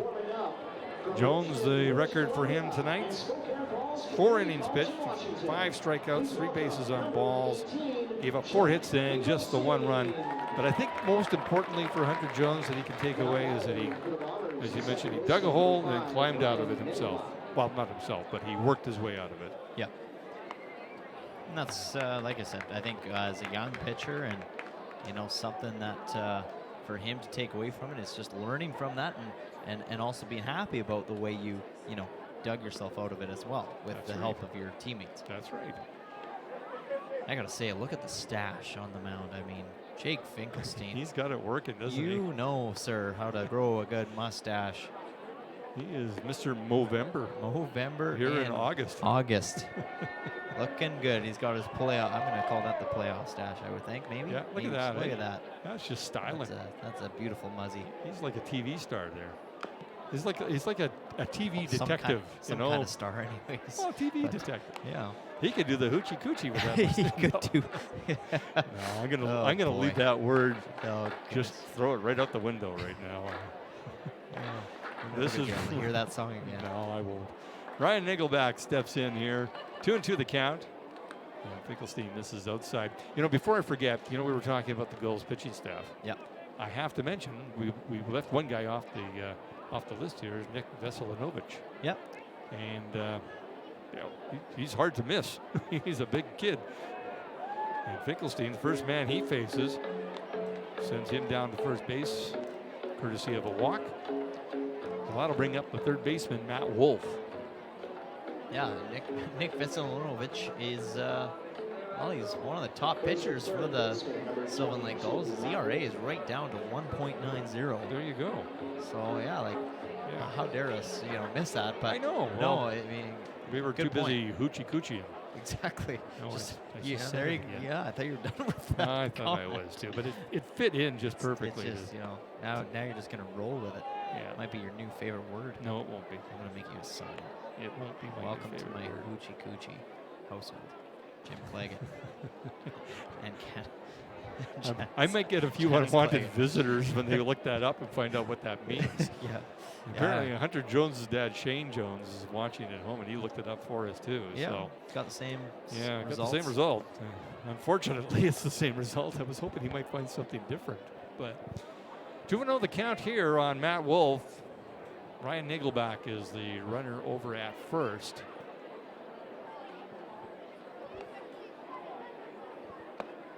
And a called strike there on Wolf. Gulls leading 2-1.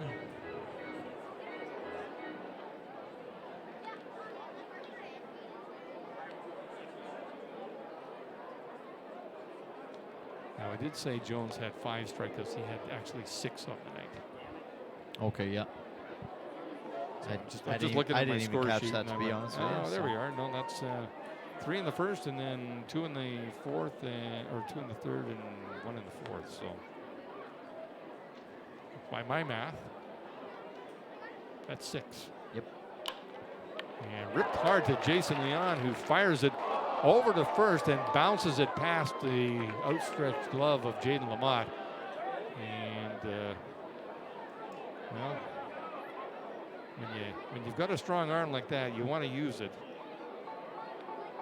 And I know he tried, and it was a good effort, but that might have been one that he probably, well, I shouldn't say probably, maybe he should have held on to, but he has confidence in his arm, so why not give it a shot? Well, and Ryan Nagelbach too was, had a good lead and was quite a ways away from first Yeah. base. So Yeah. you may as well take your shot. But yeah, just that one into the turf a little bit, getting away.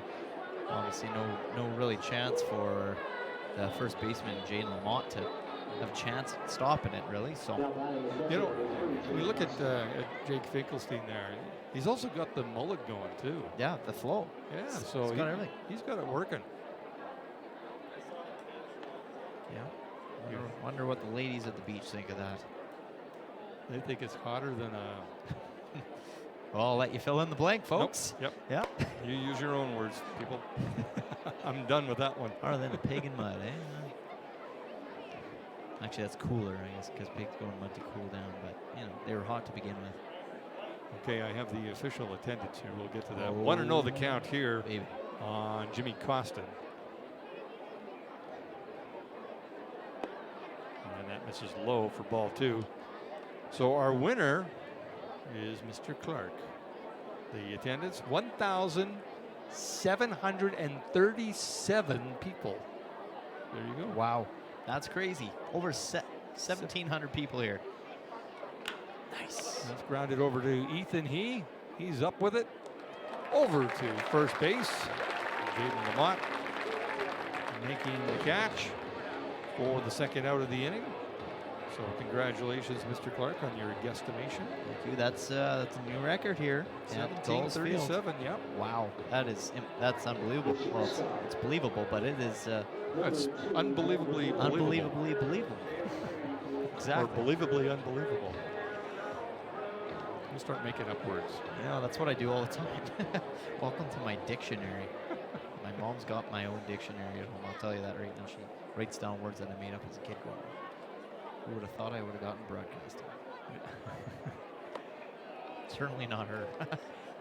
You know, and I don't want to disparage, I think is the word, the younger generation, but I remember talking to somebody once before, and I said, you know, a good way of and I was talking about writing, because I do some freelance writing. I said, a good way to expand your knowledge is to get a thesaurus.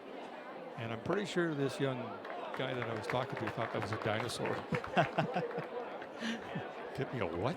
Excuse me, Aren't sir. they Those extinct? those aren't alive anymore. I don't think I can go get one. He might have been talking to me, thinking I was the dinosaur too. So, you know, it's always that possibility. Denver Blinn is the batter right now, and he fouls that back. 1-2 the count now. Gulls with a 2-1 lead here in the top of the fifth inning. Hunter Jones started the game for Sylvan Lake and went 4 innings, struck out 6, and Jake Finkelstein has stepped in here in the top of the fifth inning, trying to work himself out of a little bit of a jam with a base runner over at second in Ryan Nagelbach.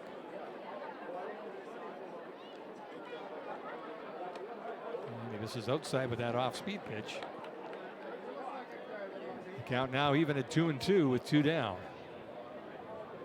And I like that pitch. That was, you know, it had a little bit of break towards the plate, but not a lot, so it could have caught a batter to swing at that.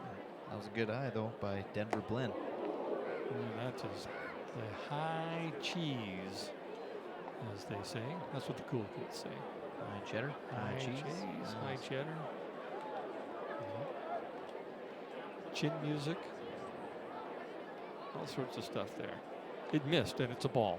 3-2 the count.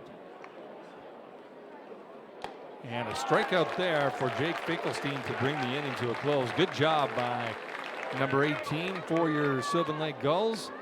And Matty Carrata get together and give themselves the high fives and the fist bumps, and a good job. And a little chest bump there. Not bad. Oh, yeah. All right. Okay, we got it going here. So no runs on no hits. One man left on base here by the Brooks Bombers in the top of the fifth inning. We will head to the bottom of the fifth with the Gulls holding on to that 2-1 lead.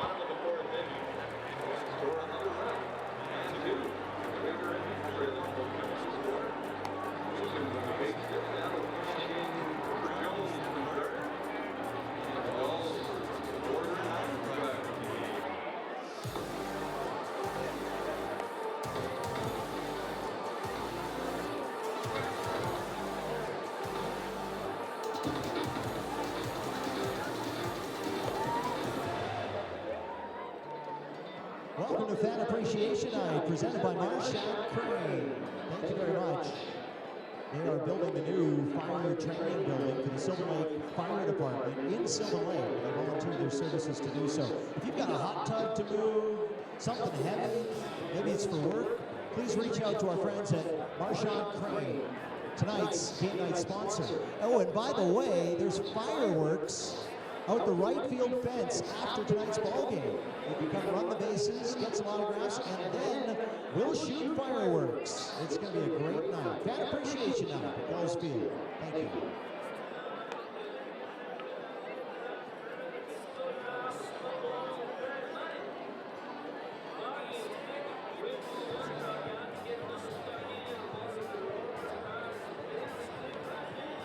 New pitcher into the ball game for the Brooks Bombers. Now pitching number 23, Dustin Davidson. Bottom of 5, Gulls leading 2-1 here. Chase Rodriguez will step in to face a new pitcher. Left-hander Dustin Davidson will take over from Matt Vasquez. Vasquez giving up just the 2 runs on 5 base hits. So he did a good job of keeping Sylvan Lake in check. And the first pitch that Rodriguez sees from Davidson is a called strike. And we have a new winner from our guest, the attendants there, Mr. Clark. Yeah. You have to bring your hands down and bow out gracefully, as our cameraman Warren Rudd said. After we know. 1688. No. So he got you by 6, and he was the closest. Sorry to deliver the bad news. Hey, you know what? Congrats. Congrats. Congrats. And a strikeout there for Dustin Davidson as he gets Chase Rodriguez to chase a bad pitch. With designated hitter. This will bring up the DH, Tyler McWillie, who was on fire last night down south in Okotoks with a couple of home runs and 5 RBIs. Tonight, he's 0 for 2. A fly out to left and a ground out to second, but started the double play.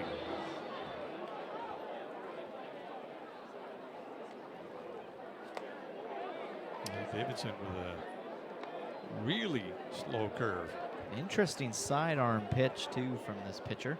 Big, tall kid, too. Tall, but yeah, unique throwing. He slings that one outside for ball 2. Do you think that that adds a little extra challenge to the batter, seeing a guy throw a sidearm pitch? It's with just knowing what it's going to do, break, or how far it's going to come in.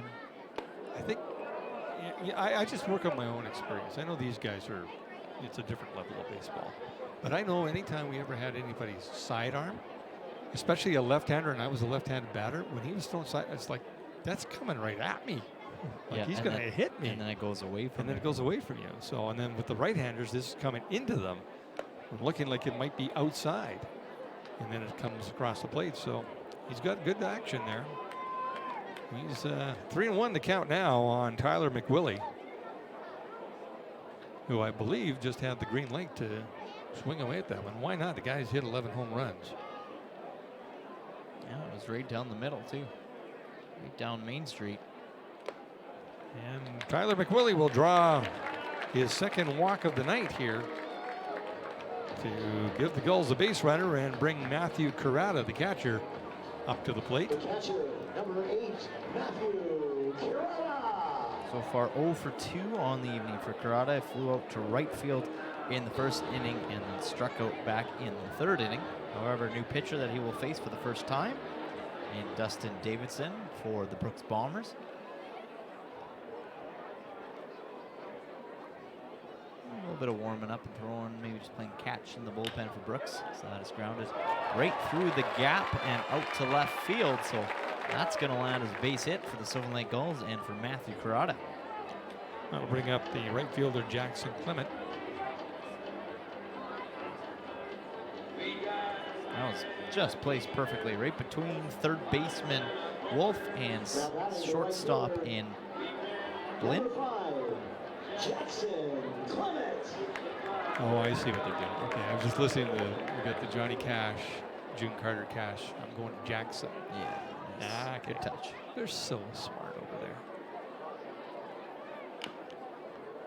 Chops this one foul down the third baseline. Here's the golf swing we knew we could see.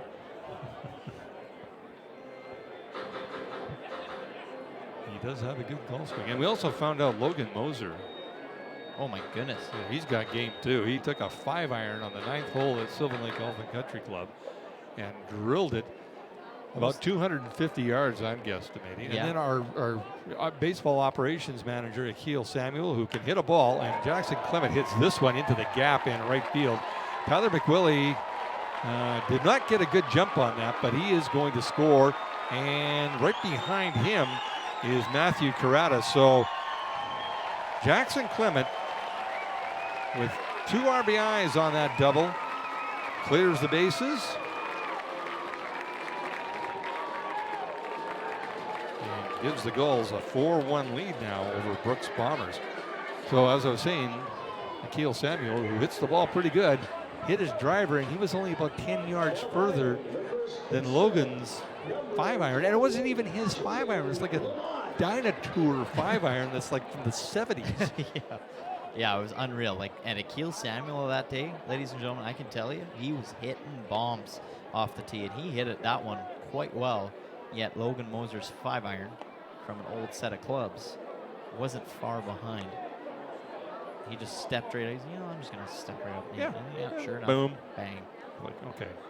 Yet I pulled my around in the trees, but we don't want to talk about that. No, we won't. No. We won. No, we did win. We did win. Jaden Lamont stepping in here to face Dustin Davidson. Here in the bottom of the 5th inning, Gulls with a 4-1 edge now. Cashing in 2 runs here, courtesy of Jackson Clement. He's had a good night. A double and a triple. So a single and a home run gives him the cycle. Not to put any thoughts in his mind. Of course, he can't hear us, so we aren't putting any thoughts in his mind, but putting thoughts in my own mind. Well, and that's what I was thinking with Sam Stem, the way he started this game. Going single in the first, double in the second. I was just waiting for him to hit a triple in the 4th. But he ended up walking, so he's not far from reaching that as well, if he can. He might have a couple of more at-bats here. Yeah. Maybe one in the 6th and maybe one in the 8th. 2-2 the count here, though, on the first baseman, Jaden Lamont from Langley, BC. And that's sent out of play and over the bullpen. Little kid with his wheels. Just before we cut back to the shot, he was really sprinting for that ball. It was like he was just waiting at the fence for one to go over there.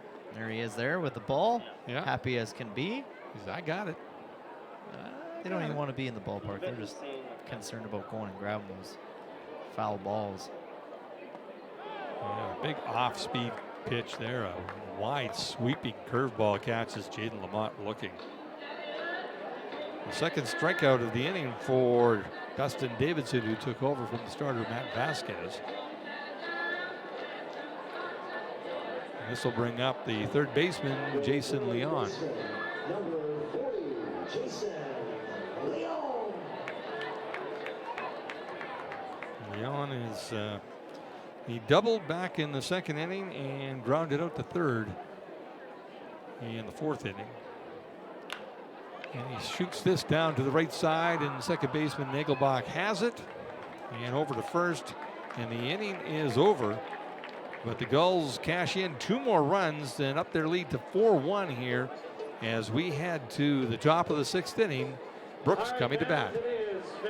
Tonight, as we know, we appreciate all of you being here. It's your Gulls promo crew down here between LF2 and LF1. It's Wally, it's Morgan, and we've got another special guest to join us for another edition of This or That. All right, now here we have Morgan. She's got a couple of prizes. And joining us now, we have Brian. Say hello, Brian. Hello. All right, I said say hello, Brian, but that's okay. All right, so it's very simple, as we saw earlier. We have a box and we have a bag. Do you want this or do you want that? That. He wants that. All right, Morgan, what's in the box? If she can open. We have a pack of hot dogs. All right, now hold on. This is fan appreciation night. Should we give him what's in the bag? What's in the bag? A game-worn jersey for your Silver Lake Gulls inaugural historic season.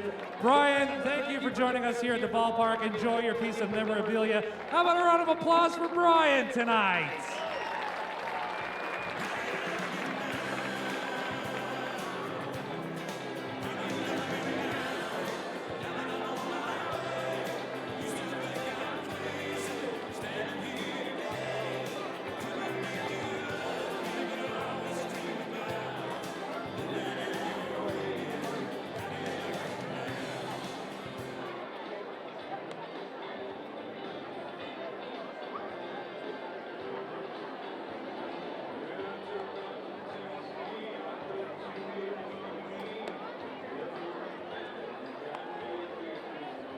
So a couple of changes for the Sylvan Lake Gulls. On the mound is the pitcher we were just talking about earlier. Nick Veselinovic steps in to take over here in the 6th inning. And a new catcher for the Sylvan Lake Gulls, number 12, Ben Prediger, will put on the tools of ignorance. And he will face the designated hitter, Jagger Pico. And starts him off with a fastball strike. So interesting move by the Sylvan Lake Gulls. They see the Bombers put in a left-handed pitcher on the mound, and they come right back and copy suit, as Veselinovic is a left-handed pitcher, and a good one at that, as we were talking earlier. Big, tall kid. Oh, man, is he a monster. And he can hum it. He can hum it. And Jagger Pico just found out how hard he can hum it. As that is a swinging strike. I think it broke the radar gun. It didn't even show on, on the scoreboard, but there's another K going up on the fence. It was up there. Yeah. And this is the first baseman, Nick Parsons, who was 0 for 1 on the night. He didn't get on base with a walk. And he fouls that back. New catcher for your Gulls in the ball game, number 12, Ben. I think this might be the strategy the Gulls are using here, is just to get a few guys in. Like, here's a few innings for you. Here's an inning for you. Here's an inning for you. You know, just to keep them involved. Yeah. I Doesn't guess. hurt. Yeah. A couple innings, or an inning here and there.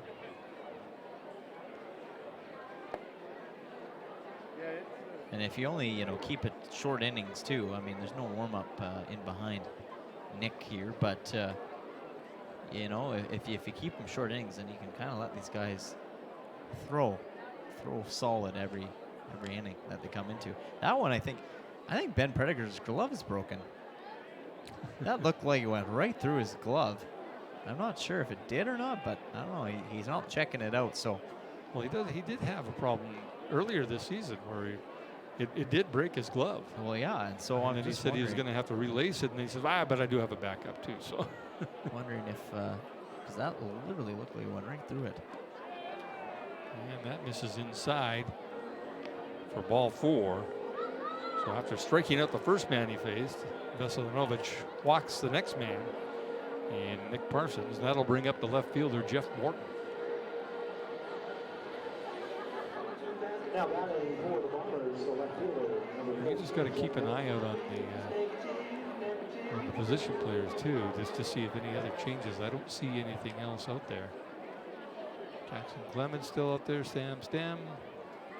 Chase Rodriguez over in left. Leon, Cleary Simpson over at second. No, it looks the same to me. Yep.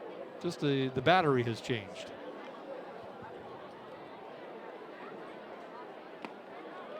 And Veselinovic hits with that one. Evens the count at 1-1 on Morton, who struck out and walked so far tonight. So lots of things planned for after this game. A little concert, some fireworks.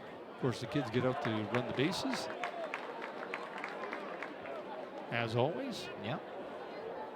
And I'm just amazed as they have the energy to do that, because if you look over at that kids zone, it is just a zoo in there.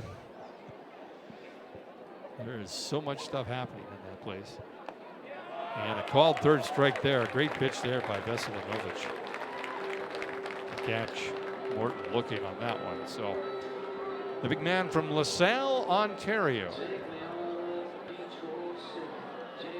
With 2 strikeouts and a walk. And he'll face the right fielder, Spencer Voisin, who has struck out both times in his plate appearances tonight. He gets a bat on this one, but Ethan, he has a glove on it, and a quick inning there for Veselinovic. Not sure if it's his only inning, but it's a good start for him, as he no runs on no hits and 1 man left on base. And after 4 1/2, 5.5, I should say. We're headed to the bottom of the 6th. Gulls leading 4-1. Yeti Cooler. Now to enter this draw, all you have to do is purchase something that is on this table. We've got shirts, we've got glassware, we've got tumblers, anything that you want. If you purchase anything from this table here tonight, you're going to get your name entered in to win this beautiful Gulls Yeti Cooler. So if you want to get in on that draw, come by the Gulls Gear Store, swing by, purchase a little something to take home, a little Lake Boys t-shirt, some nice Gulls glasses where you can put, you know, like juice, other carbonated beverages. And we'll get your name into that Yeti Cooler, and sometime tonight we're going to pull it in, and you'll be walking home with that beautiful Gulls Yeti Cooler. Swing by the Gulls Gear Store. Get entered now.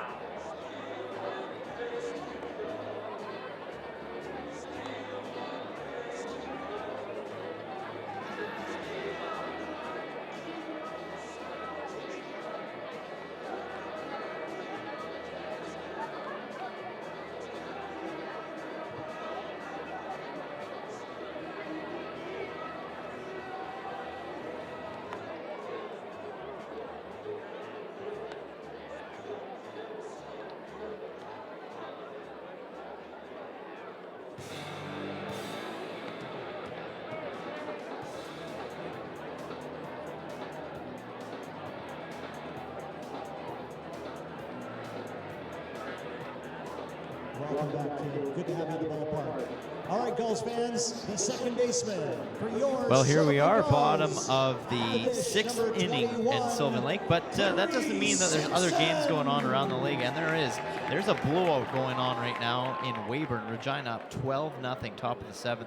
Okotoks up 8-4 against Lethbridge. The Moose Jaw Miller Express up 7-1 over the Swift Current 57s at home. And the Fort McMurray Giants and the Edmonton Prospects, well, we don't have an update on that one because it says it's still in the pregame, so I don't think that's accurate. No, I don't think it is either. But Well, I don't know. What time is it? I just 9 o'clock. I don't think they're don't still think there's waiting to start a game. no, I don't think so. Anyway, this is Clutch Cleary, as I like to call him, at the plate for the Sylvan Lake Gulls. Hit by a pitch back in the 4th inning, struck out in the 2nd. Cleary said he's very happy to be back in the lineup and yeah. back playing baseball. I can imagine, yeah. It's a lot of.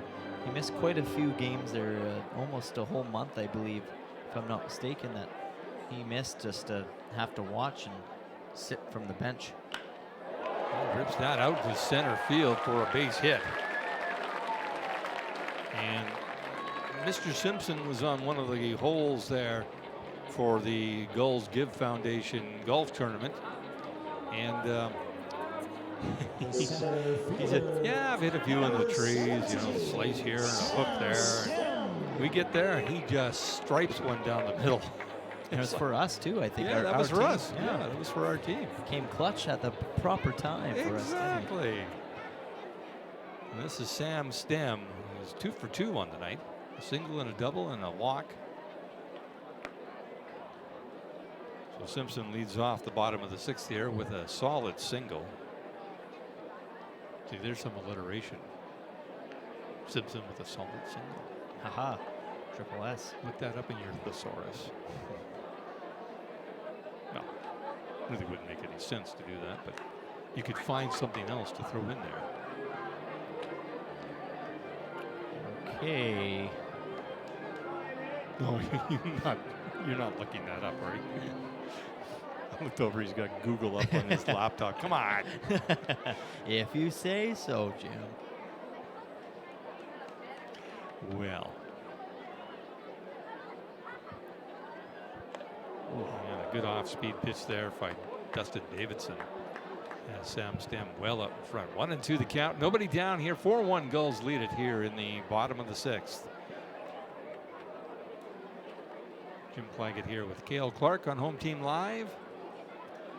Glad to have you tuning. Yeah, absolutely. We appreciate the fans no matter where they are. And so did the Gulls. A nice little salute at home base there for them. Very nice.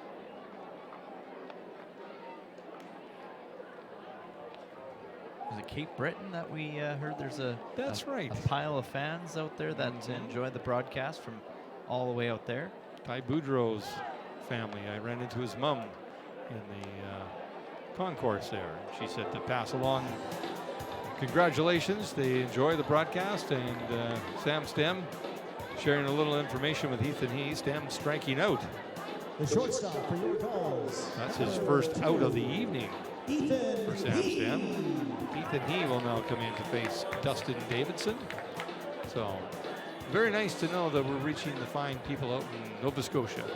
Absolutely. Hello, hello, hello. It's really late out there. I bet you it's got to be after midnight out there, right? And if 1 you, o'clock, if you want to bring us some fresh lobster on your visit, if you ever come to Gullsfield, hey, we will not say no. It might not be so fresh when they get here. No, maybe not, but hey. Especially if they're driving. Oh, yeah, that's true. I mean, ice can only do so much. I really, really want to go out there. It's on my bucket list to have Yep. to go out to the East Coast and just to see how, for one, how they catch lobster, but be able to eat it fresh too. That's a bucket list trip for sure. There's so many parts of this country that we do not see or have not seen as individuals. And the East Coast is one of those. And I'll tell you, if you play an instrument of any kind, bring it with you, because you'll find a kitchen party just about anywhere. Nice. My drum set might not fit in my car, but Probably not. You play the drums? I do. Really? Yeah. Set Like- up in my basement of my house. You play them well, or do you just play them noisily? Well, I just collect dust mostly now, Oh, but that's not bad. yeah, That's not good at all. no bad. Well, Yeah. that's the Scottish. That's no bad. No bad. No bad. No, yeah, I don't know. I played them, obviously regularly in high school, but Okay. I wouldn't say I'm all Were you- that great. Were you in a boy band? No, just a high school musical band. I just, with the flutes and the trumpets and all that kind of stuff. Okay. Yeah, I played the piano in a marching band. nice. Interesting instrument of choice. Oh man. I couldn't carry The a tune in a keyboard. suitcase. Can you imagine to carry the keyboard on a strap? No.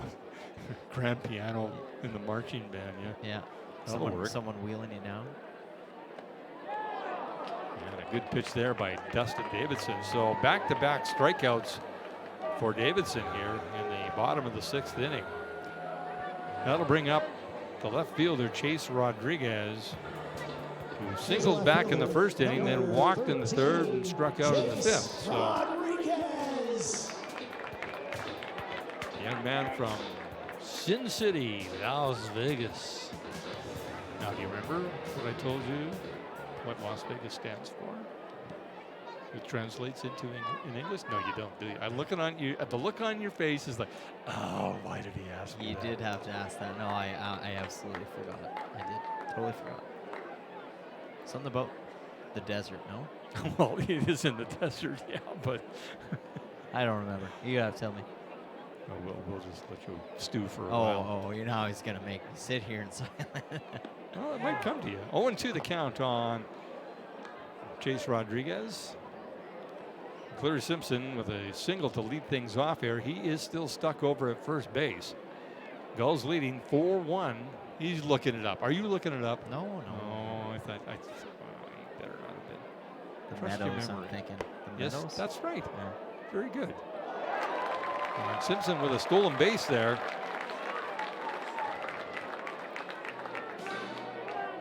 So he's down to second base in scoring position.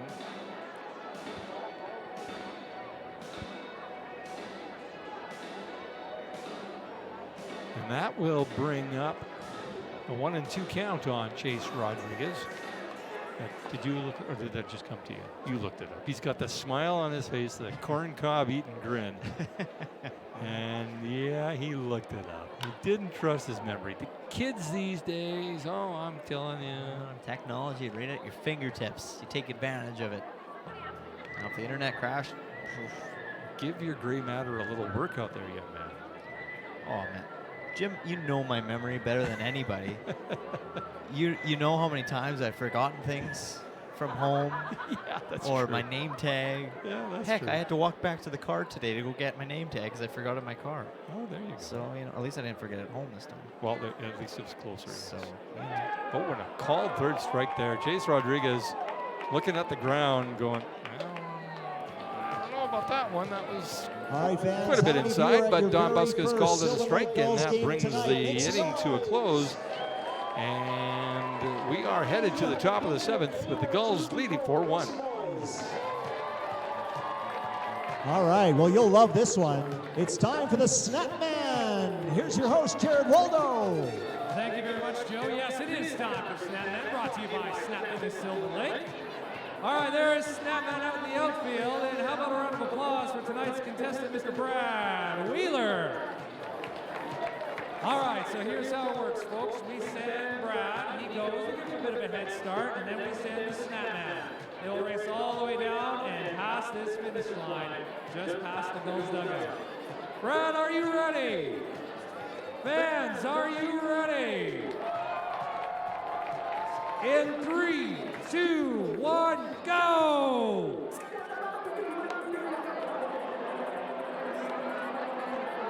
Go!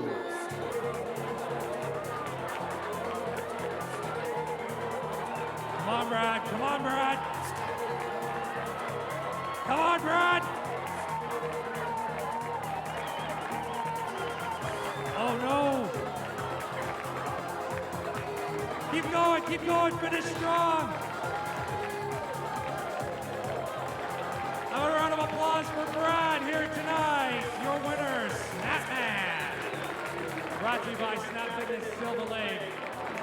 We appreciate it. And we still got, hey, we're here tomorrow night. If you want to race the Snapman, come find us and bring your running shoes.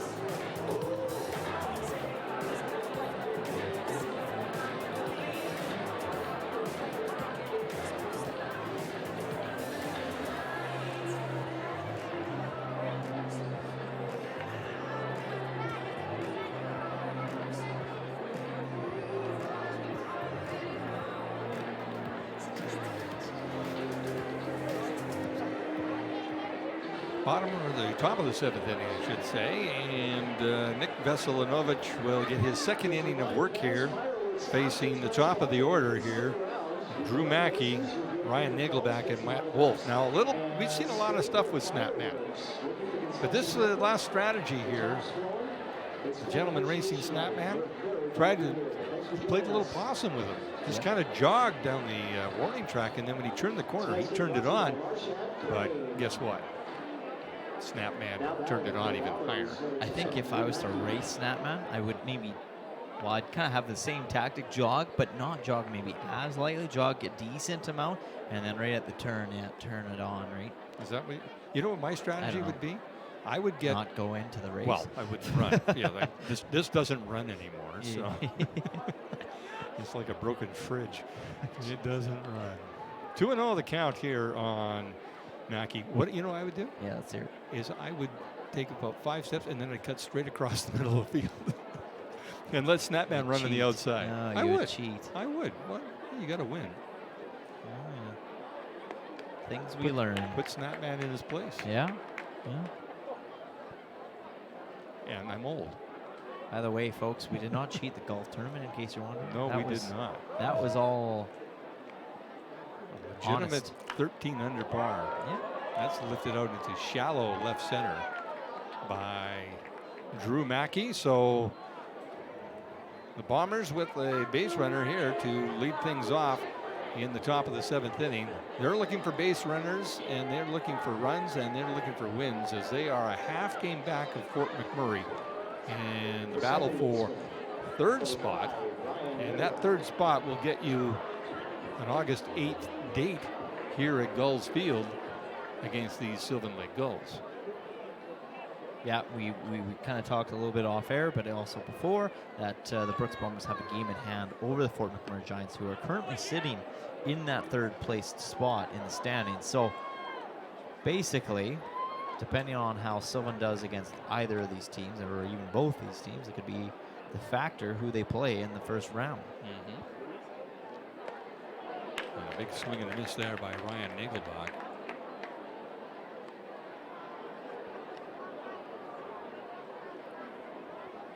I don't know who Brooks plays in their last 2 games. Fort McMurray obviously plays the Gulls up in Fort McMurray. Well, I can tell you here in just a quick second, but So you can look everything else up. Okotoks both games to finish it out. So Now that could be interesting too, because what do the Dogs have to prove?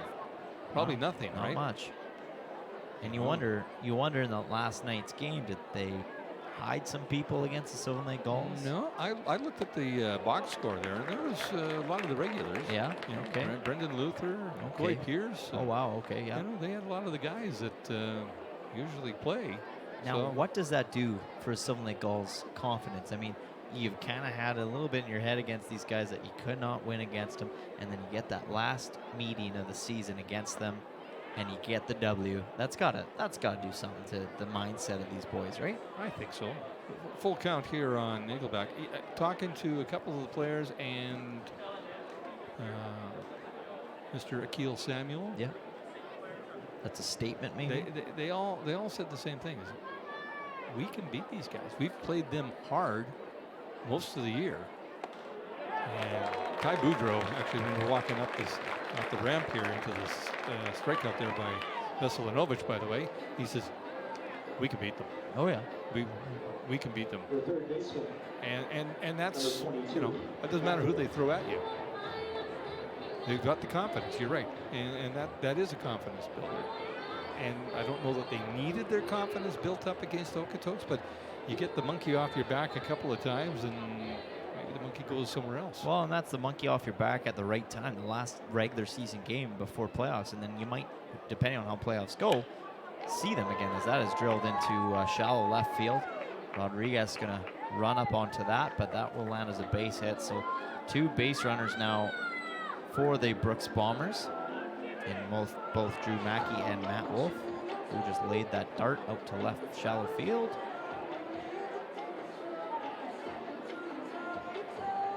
So 1 down here in the top of the 7th. The Bombers with the tying run at the plate right now in the form of Jimmy Costa. I always have to check when he's at bat now. Because his number? Because of his number. Yeah. Is that number 3? Not 34 like he was the last time he was here? Good enough. He remembered the jersey this time. That's good to see. That's a good thing. Yeah. You could learn something from him. I sure could.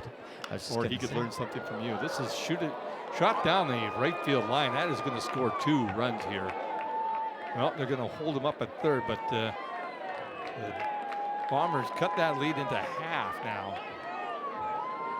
As Wolf was held up at third base and Costin with a stand-up double. So things are getting interesting here.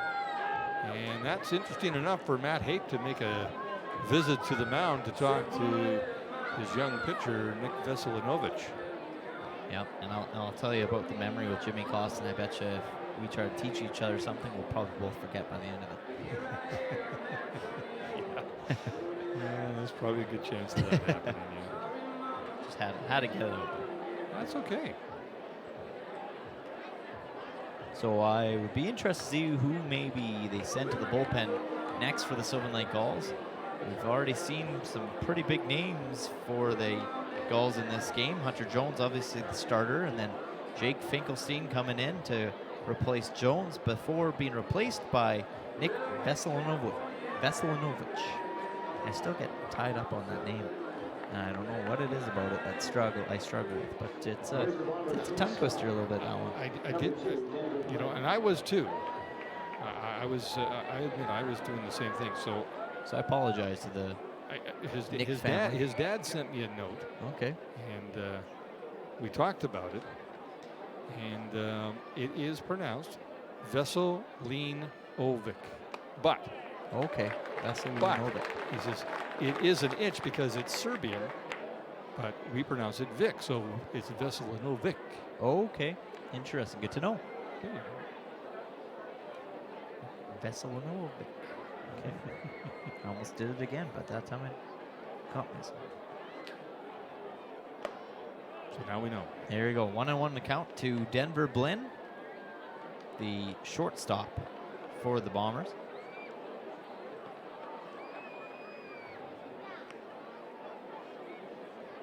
One down, 2 men on. Gulls holding on to a 4-2 lead here in the top of the 7th inning. And that is fouled off of the mask, I think, of Ben Prediger, who I think when it comes to catchers, he gets beat up more than Zach Griffin or Matty Carrata, I think. Yeah. Although I think if you ask both of those guys, they say, well, we take our fair share as well. But it seems like Prediger seems to take most of it. I don't know. He's taken a beating this summer on and off the my field. God. Even at home at his billet's place, he took a beating in getting out of the shower. So this guy just can't escape it, I feel, unfortunately for him. That's his lot in life. Yeah. 1-2 the count here. And that's high and outside to Denver Blinn. He's had at least one base hit. Yep, a base hit in the 2nd and walked in the 4th and then struck out in the 5th. So as we know, fireworks after tonight for Fan Appreciation Night. Now, where would your guess be that they're going to set these bad boys up? In the outfield, over the outside of the fence there in the outfield. Well, like which side? Right side? Oh, not over there, I don't think. Right side probably, just right kind of where there's the grassy Not by patch behind the fence there. Because I'm thinking if I'm people running the show here at Pagano Park, they don't want sparks landing on their infield. No, absolutely not. The artificial turf. And a nice pitch there by Veselinovic. Nice pronunciation. Love it. For a strikeout. That's his 2nd of the inning and his 4th on the night after taking over from Jake Finkelstein, who took over from Hunter Jones. So the young man from LaSalle. Yep, I got this. This is Jagger Pico, the designated hitter. Got a double back in the 4th inning, his only base hit on the night. And a good pitch there. Off speed to catch. Pico looking. Okay, so a little bit more action now in the bullpen. Just bodies, standing, maybe warming up, maybe talking. You know, starting to see a little bit of something anyways developing. And that goes behind the plate. That's going to score at least a run. Oh, and almost a great play there by Veselinovic as Ben Prediger hustled to get that ball. Here comes Chatwood. Making the throw, and he's gonna question that play at the plate there by Don Buskus, or with Don Buskus.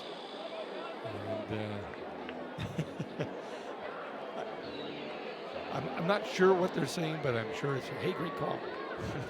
Yeah, sure that's not what it was. Sure, you're 100% wrong.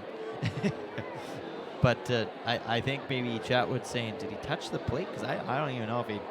I don't know, from up here, it's tough because we're way up here and, you know, we got a little bit of a bad view of what we see, but Chatwood had a probably decent view where he was, and, I don't know, from up here, it didn't look like maybe, was it, that would have been Matt Wolf that didn't seem to touch the plate, but anyways, Jason Chatwood, well, loses an argument yet again. Yeah, I'm not sure how many, we're not keeping score, but I'm not sure how many he's actually won, and I don't think you win very many against the umpires. If it's a call that is a judgment call, I don't think you win because the umpire's going with what he saw. Yeah. If it's a technical call where, wait a minute, you got that wrong sort of thing where this is what should have happened here with you sending base runners back or something to that effect, then you've got an opportunity to get it your way kind of thing. It's like doing the reviews they do in the majors now with the replays. Yeah. You go out and challenge the call and the replay just backed you up. So we don't have replay, but we might. Yeah. We heard. Yeah, There's a rumor going around. possibility for next season. No, next week. Or even next week. Okay, right on. Playoff ball, stepping it up a little bit on the broadcast when he didn't think it could. And our man in the truck, Calvin Bell, was just yelled in my ear, just Monday. Okay, he didn't really yell. He didn't really yell. I just had the volume cranked up so I could hear him.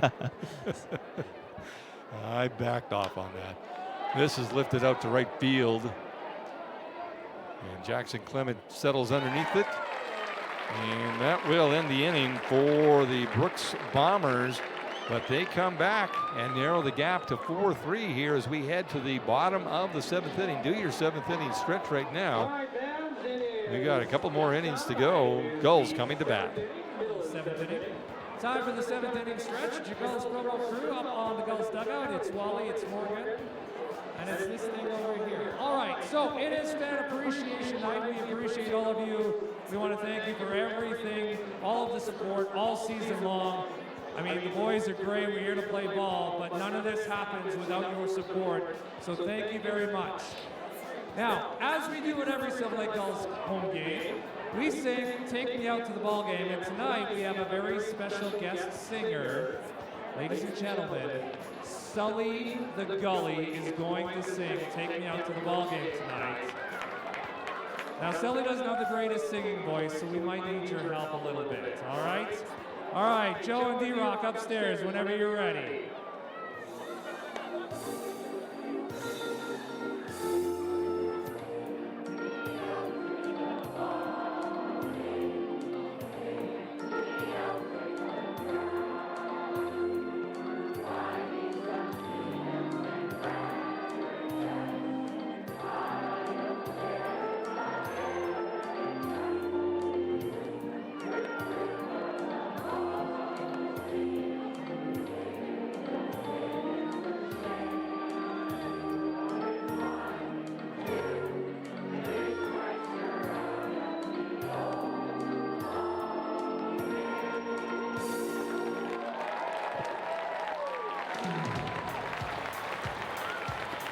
The bird just mic dropped himself. That's impressive. All right, fans, we still got time. Get your Best Energy 50/50 tickets. This is your last call. We're gonna make that draw coming up. I saw that we're getting close to $8 grand. Biggest jackpot of the season. All right, there it is. 8,395. Still time, the draw is coming up. Hey, Joe.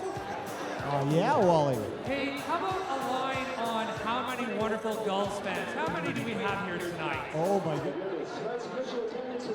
So we are now into the bottom of the 7th inning.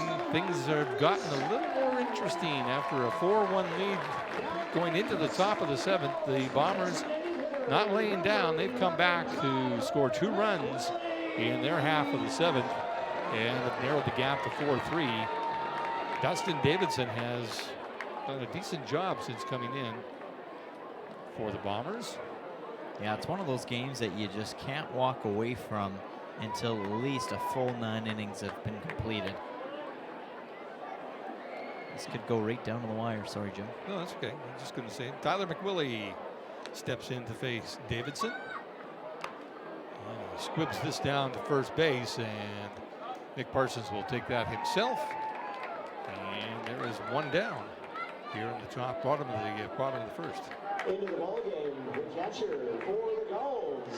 And this is number 12, Ben Prediger, will step in to face Dustin Davidson. This is Prediger's first at bat since taking over from Matthew Carrata in the 6th inning.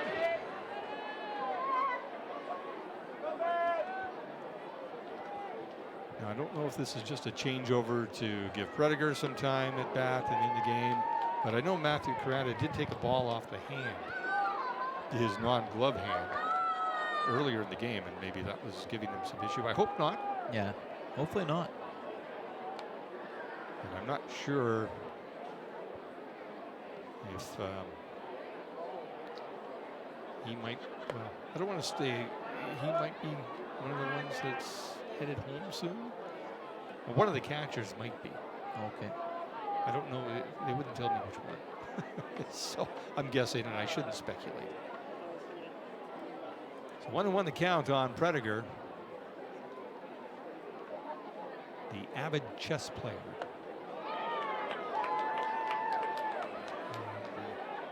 Pink bat holder. Yep. Stinky socks. Stinky socks. He's divulged way too much information to us. Calgary, Alberta. That's where he was from. He's a Flames fan. Then I'd be more best friends with him. It's grounded over to short, and Denver Blinn up with it. And there are 2 down here in the bottom of the 7th. And that'll bring up the right fielder, Jackson Clement, who's 2 for 3 on the night with 3 RBIs. Having a really good night, actually a really good day. If you missed it, earlier this morning, him and Ty Boudreau were out playing golf down at Meadowlands Golf Course, just down the road here on Highway 11. And he aced the 4th hole. Actually, not the 4th hole. The 4th hole they played. They started on the back 9. And he squibs this behind second base, and that'll be his 3rd hit on the night. As Ryan Nagelback got over there and lost his footing, but I don't think he would have had a chance. Jackson Clement can run pretty good, so we'll give him a base hit. And that'll bring up the first baseman, Jaden Lamont, who's 0 for 3 on the night at this point.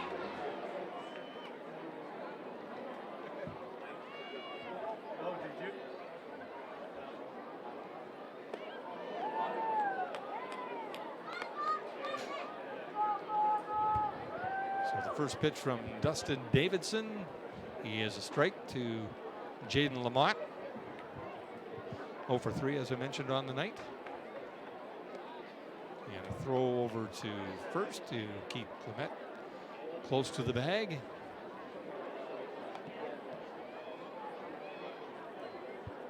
So Clement is only 1 at bat, but a big at bat from completing a cycle in this evening. I wasn't going to say anything, but I'm sorry. Well, like you said, they can't hear us. So if I had that kind of power to be able to do something like that, jinx anything, I don't know. No, I get you. I get you. So I'll knock on wood though, just to be safe. That's all right. Just don't hit my head too hard. But that just kind of goes to show what we've been saying about this kid all day. And Lamont sends this out to left field. One hops it into the glove of Jeff Morton, and that moves Jackson Clement over to second, and a base hit for Jaden Lamont. That'll bring up the young man from Indio, California, Jason Leon. Speaking of golfers, this is one that doesn't golf with being in a place that's surrounded by golf courses. That's right. When he told me that, but he said, he says, I like swinging a bat. But he says, I'm going to try and swing a golf club too. So, oh wow, look at that! That was a big old sweeping curveball in there. Called strike. And that's the thing. That's the dangerous thing about this pitcher in Dustin Davidson. He's got that sidearm, but he's also got that spin and the control on it. There's another one. Same pitch. He's just got him off guard here. They're on their back heels there. Well, heels, back heels. What am I thinking? You have a heel in the front of your foot, do you? If you do, you're built backwards. You're broken. Something's wrong there.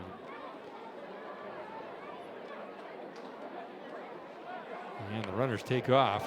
And this is squibbed down to first base, and Nick Parsons will take care of it himself. And that is the end of the 7th inning. The Gulls, no runs on 2 base hits, 2 men left on base. Top of the 8th inning coming up. Gulls leading 4-3. It's Wally, it's Morgan, and it's another edition of This or That. All right, joining us tonight, everybody say hello to the Wick family. All right, so we have to choose a prize. We have whatever is in this bucket or whatever is in this big, don't drop it, this big box right here. So do we want this or do we want that? You want that? All right, be careful, don't hit anybody. What is in that? It says frozen peas. Frozen peas. What kind of game day experience is this? No, nobody's getting any frozen peas tonight. What are we sending the Wick family home with? An autographed bat from year 2022 Sylvan Lake Gulls. Thank you to the Wick family for joining us on Fan Appreciation Night in partnership with our good friends Chris and the crew from Marchand Crane. Thanks everybody for being here tonight. Now stand by. A Gulls favorite is coming up next.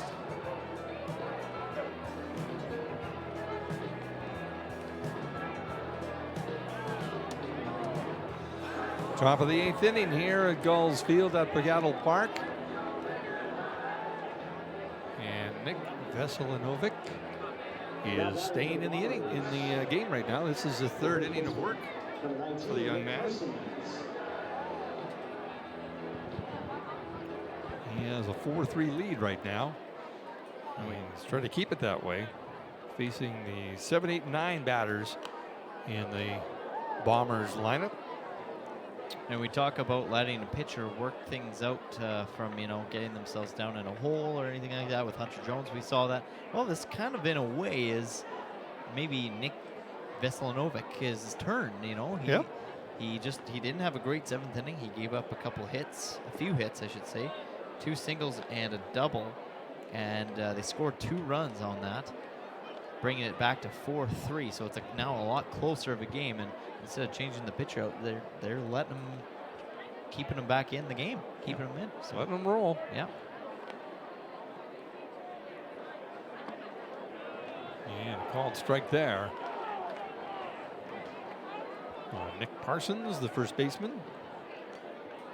So warming up is going on in the bullpen for the Brooks Bombers, not for the Sylvan Lake Gulls just yet. So maybe throwing, just loosening up, but nothing serious just yet for Sylvan.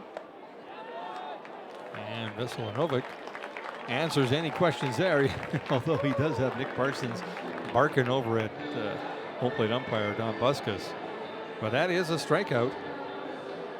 That's 5 on the night for Veselinovic. And he'll face the right field or the left fielder Jeff Morton. So Ty Boudreau is in the bullpen right now. I don't know if will he come in to close maybe? He doesn't have a glove on. I just noticed he doesn't have a glove on, so he might just be playing catch. Who's he playing catch with there? Stephen Hospital.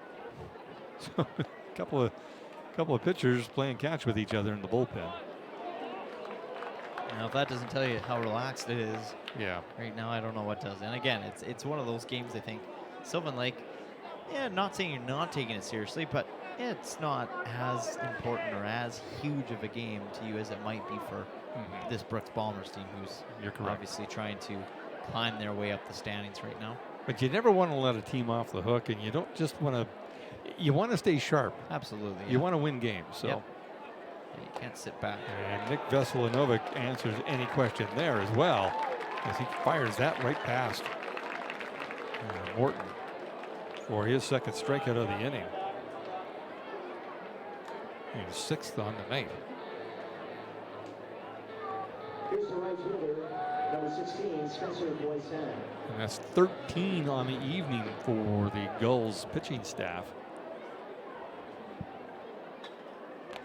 Oof. Yep. Again, off the head. Off the hand. Oh, that's the hand that time. Oh, poor Prediger. Just, they used to have, this is way, way before your time. When I was just a kid, they used to have a comic strip in the Winnipeg Free Press. And it was probably in other papers as well, but I just remember it from the Free Press. It was called Little Abner. And it was kind of a hillbilly clan in a little place called Dog Patch, USA. And they had this guy who walked around, and he had this little cloud over his head. His name was Joe Blitzvik, and there was no vowels in his name. And he was Mr. Bad Luck. When he walked near you, something bad happened all the time to somebody else, never to him. He just brought the bad luck. And I'm thinking, that's Ben Prediger. Unfortunately for him, it's happening to him. Yeah. So it's got an imaginary cloud.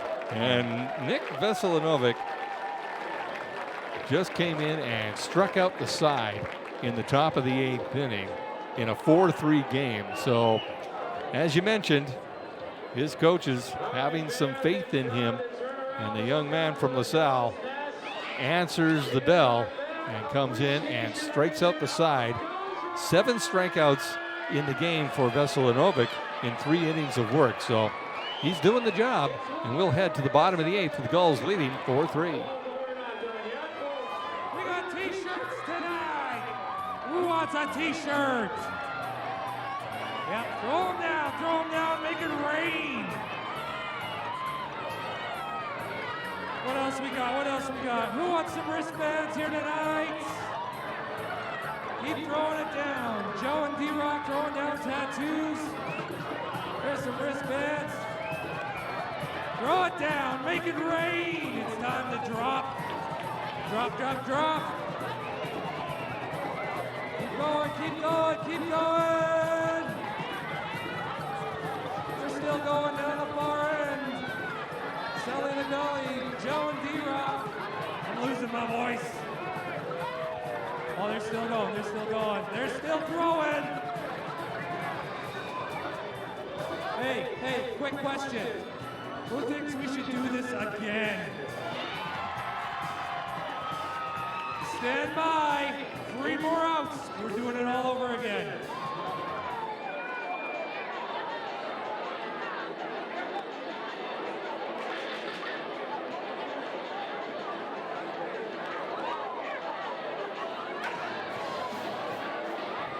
Well, we are in the bottom of the 8th inning. Clary Simpson will lead things off. I had to laugh. I'm looking out the window here. And between innings here, the entertainment was throwing all sorts of stuff, like little rubber balls and tattoos and I don't know, Shirts. everything. They were throwing balls. everything else. And there was a guy down here right behind home plate here. He was desperately trying to catch one of the little balls. Yeah. It kept hitting in front of it and bouncing over his head or way off to his left, way off to his right. And I'm not sure if that's his girlfriend. Anyways, whoever was accompanying him had one in her hand, and she kept trying to hand it to him. He wasn't even paying attention. He was trying so hard to catch one himself. She had already caught one. So. And Simpson grounds this over to second base, and Nagelbach with a nice play flips it out of his glove and over to first for the first out. So it was quite humorous. He had this look on his face like, come on, throw one near me. I can catch this. And she already had one. So. What a nice lady. Yeah, she was trying to give it. Yeah. He wasn't having anything. He's like, no, I'll get my own. Yeah. I'm a hunter-gatherer. I'll get my own. You know? Yeah. Sam Stem stepping in, facing Dustin Davidson, who's been very efficient, very effective here. That's down the left field line, and a long run there by Jeff Morton, but he does catch up to it. And the Gulls' first 2 batters are retired. And that'll bring up Ethan He.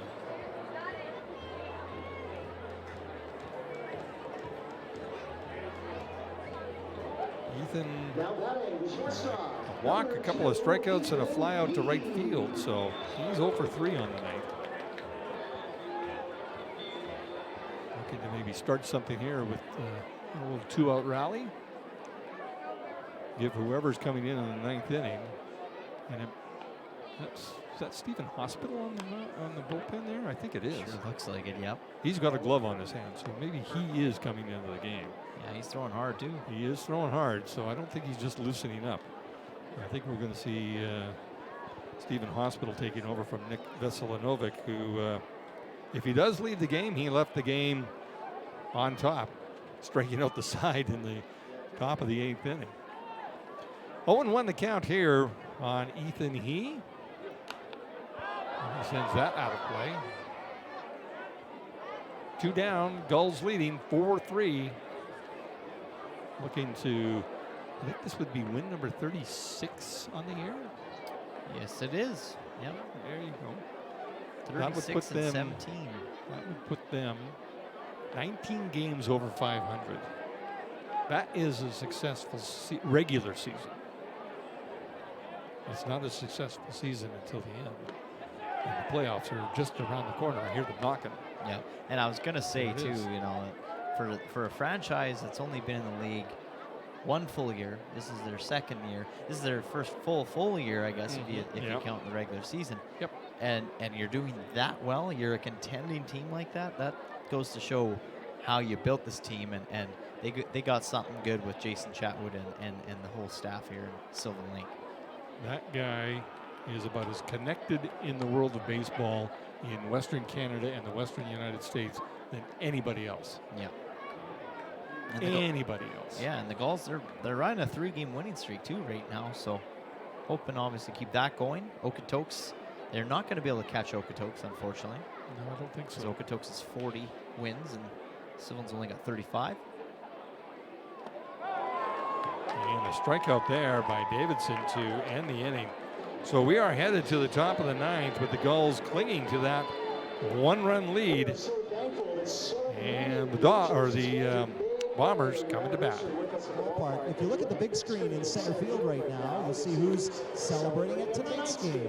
Happy birthday to Ben Gerber, Reed Karach, Ashley DeLaSalle, and John Nielsen. Also, happy birthday to Nathan Venard, Jace Housen, Greg Schneider, and Dave Lloyd. Oh, and there's more. Happy birthday to Cody Jansen, Haley Dewitt, Trevor Sumlak, and Allie. And a happy anniversary from Sully the Gully, all of us at the Gulls. They're spending their big date night at our ball game. Happy anniversary, Dan and Sherry Dixon. We love you. We appreciate you. Where's Waldo? All right, Joe, we're upstairs again. As mentioned, I am high. Now, before we get moving, earlier in the Gulls gear store, we said if anybody bought any of those items, we'd be giving away that big Gulls Yeti cooler. Well, congratulations to Sean Walls. Sean Walls, congratulations. You're tonight's winner of that Yeti cooler down in the Gulls gear store. You can swing by and claim your prize. Who wants the second edition of Gull Droppings? Come on now. Come on now.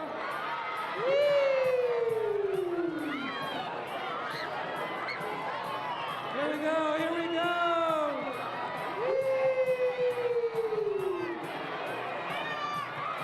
Drop, drop, drop, drop, drop, drop, drop. There's so many.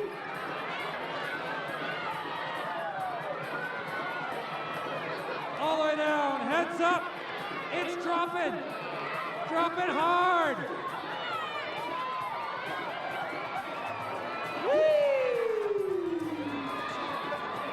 We got a couple left. Bunch of savages down here. I love it. I love it. Who else? I see you over there. That's it. Oh, wait, no, I lied. Now that's it. No, I lied again. They're still coming. It never stops. We appreciate you, our fans, so very much. We invite you to stick around. We got our Tier 1 Carolina kids on the bases. We got Well, Yeah, you see we that are in guy. the top of the ninth inning, and the doctor is in the house. Stephen Hospital will try to close things out here for the Sylvan Lake Gulls as they hold on to that 4-3 lead. Hunter Jones started the game, went 4 innings. Jake Finkelstein had an inning. Who else had an inning in there? Well, Nick Veselinovic had 3 strong innings. now the doctor's making an emergency entrance, That's right. Somebody call the doctor. closing this surgery out. And he starts the top of the order, Drew Mackey. So he's got the 1, 2, 3 in the order for the Bombers. So he's got his work cut out for him. 88-mile-an-hour fastball to start things off. And comes back with a strike there. It's interesting because Hospital is usually a starter. Like he starts, you know, I don't think I've seen him come in the relief mode. No. So it'd be interesting to see how he handles coming in the ninth inning on a somewhat cool night here. You know, he had time to warm up, obviously, but but as we know, he's kind of a guy that favors the cooler temperatures. And he was at that Gulls tournament, and I asked him, it's like, the heat gets you a little bit. He's like, yeah, it gets a little hot. He said, he's, a little too hot for him. So I think he's a guy that likes to play in a little bit of cooler temperatures. And he's, like you said, is such a good starter for the Sylvan Lake Gulls that I think that instead of giving him so many innings, they're going to let him just try to pitch one inning. Just focus on one and call her done if you can do the job right. He's up 1-2 on Drew Mackey. Got a single in the third and a single in the seventh. Scored a run as well. So smart strategy though, because then not only are you giving your starters some action, but you're not giving them too much action. You're giving them an inning, maybe two. Yeah. I don't know. Yeah. Again, this is what they're doing. They're giving guys some action and keeping them sharp, I guess. Yeah. They're not. I mean, you're not hiding anything. Both the Bombers and the Giants know who the starters are, and they knew who they're going to face in the playoffs. Yeah. It's not going to be any surprise. That's no for hide sure. and seek yet. I was kind of thinking that they might bring in Tyler Hampu, who could warm up the whole park with how hard he throws. A lot of heat.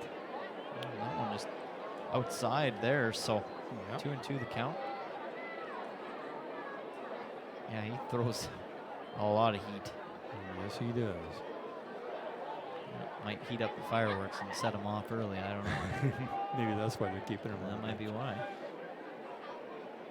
Well, you want to get this first guy, that's for sure. And that's shot down the left field line. I gotta see. Ty Boudreau will go stretch his legs out and go fetch that one. Yeah, and Drew Mackey, gotta give this kid credit. 2 for 4 on the night, and he is making Stephen Hospital pitch a decent amount of pitches here just for his first batter that he's facing. 7 is the count already. It's an even count at 2 for balls and strikes, so. That's low and inside.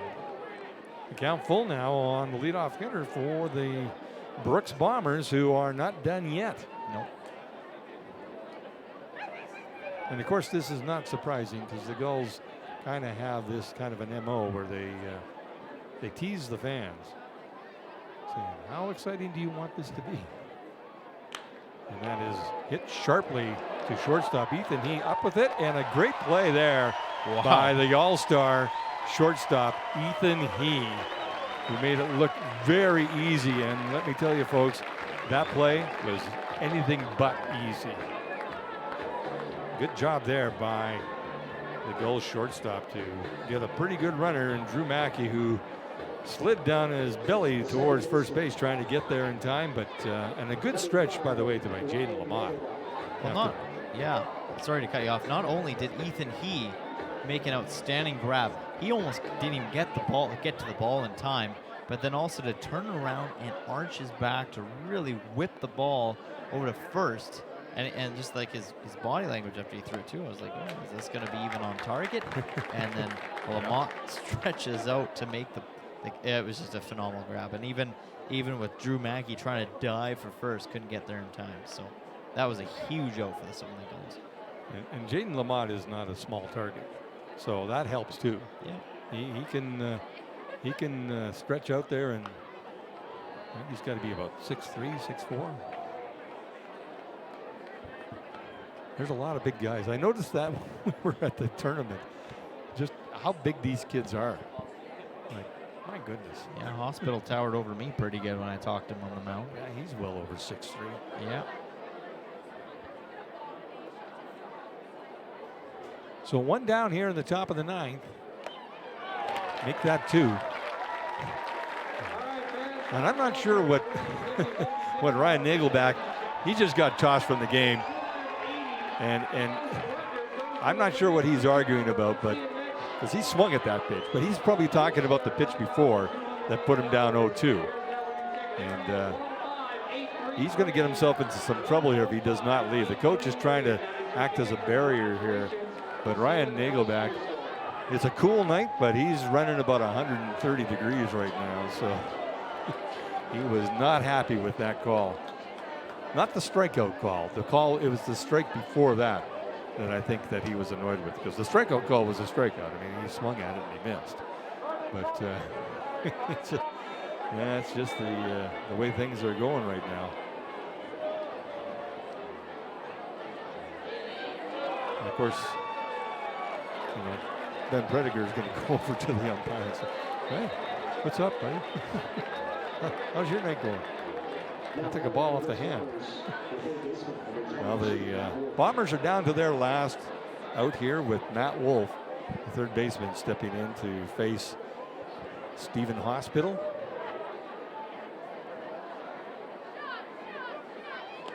And that pitch is outside for ball one. I was watching the coach too, over the third base coach. It's kind of just watching that little argument too, obviously. And I think he got a final warning, and that's why he had to walk away. Otherwise, he might have been joining that player in Ryan Nagelbach to being booted out of the game. That misses outside. 2-0 the count now on Matt Wolf, who what has he done tonight? He's 1 for 4 on the evening. A single back in the 8th inning, or 7th inning.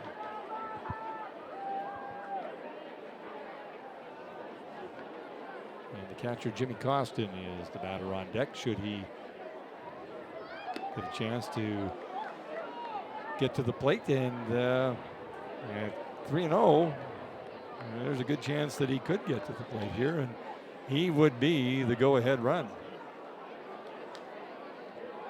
Hospital in danger of putting the tying run on base here with 2 down in the top of the 9th inning. And he comes back, and Wolf taking all the way on that one. 3-1 to count now.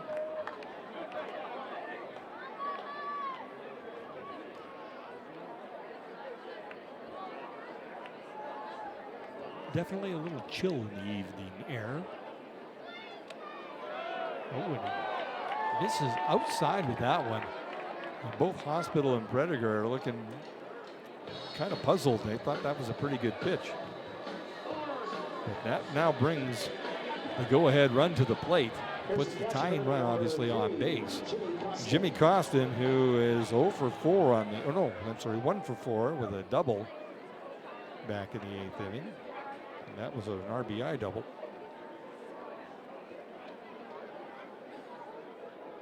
So we'll see what the doctor can deliver here. He delivers an 87-mile-an-hour fastball that is cut on and missed. Yep. So that makes things interesting. Obviously, the crowd a little tense here with 4-3 Gulls lead and the tying run at first.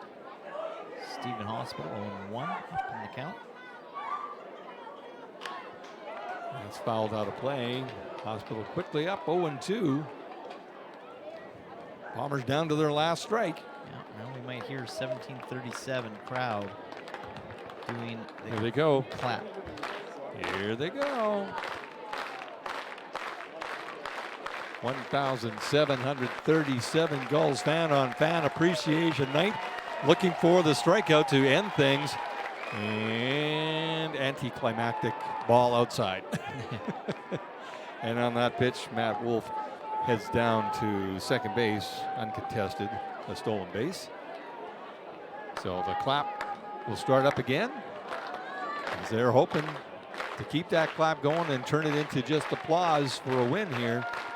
The Gulls looking for win number 36 on the season.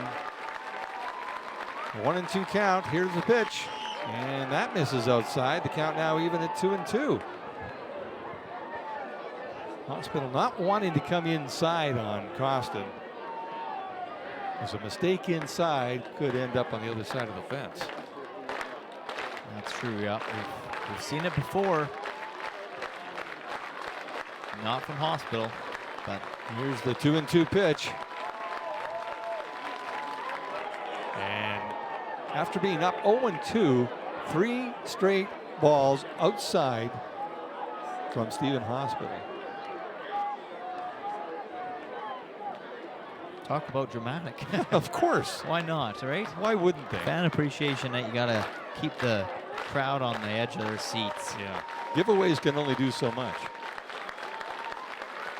And that is ripped, and we are going to be tied here in the top of the ninth. Chase Rodriguez with a strong arm, but not strong enough, as that stolen base, that uncontested stolen base, well, that came back to haunt the Gulls for sure. As Jimmy Costin with an RBI single to tie this game up here in the top of the ninth inning. This will bring up the shortstop, Denver Blinn. So now the go-ahead run is over on first base with 2 out. Well, that's something that Jimmy Costin can take back to the bench with him and say, there you go, boys. Keeping this one interesting, keeping the Bombers in it. And I mean, I know they're pumped right now, obviously. This is a big win, or big game for them. But again, Sylvan Lake Gulls, man, they like to add a little drama to each and every game here at home. And I mean, whether they want to or not, it always seems to come right down to the wire. Okay, again, Hospital gets up 0-2. That was the same pitch that he missed on twice in the previous batter. So interesting. But Denver Blinn now down 0-2. Hospital just focusing on the guy at the plate right now. And he gets him swinging to end the inning. But unfortunately for the Gulls, they're going to have to pick up their bats and head to the bottom of the ninth. And we have Tyler McWillie, Ben Prediger, and Jackson Clement as the scheduled batters as we go to the bottom of the ninth, tied at 4. It's a reminder that all Silver Lake Gulls home runs this season are powered by Next Source Power. Next Source Power powering every Silver Lake Gulls home run this season.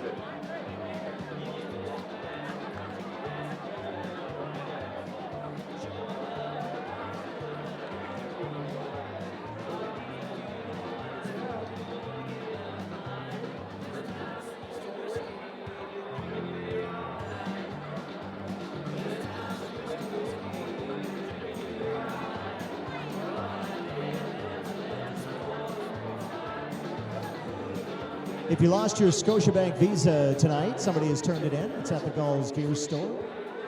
We've had a card turned in. You'll have to identify it. Don't panic. We found it.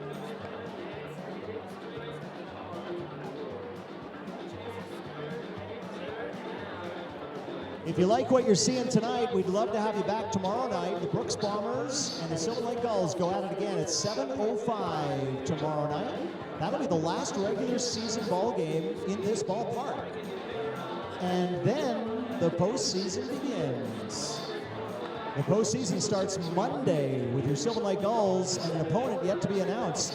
Tickets are on sale now at sylvanlakegulls.com. If you like what you see, we'd love to have you back.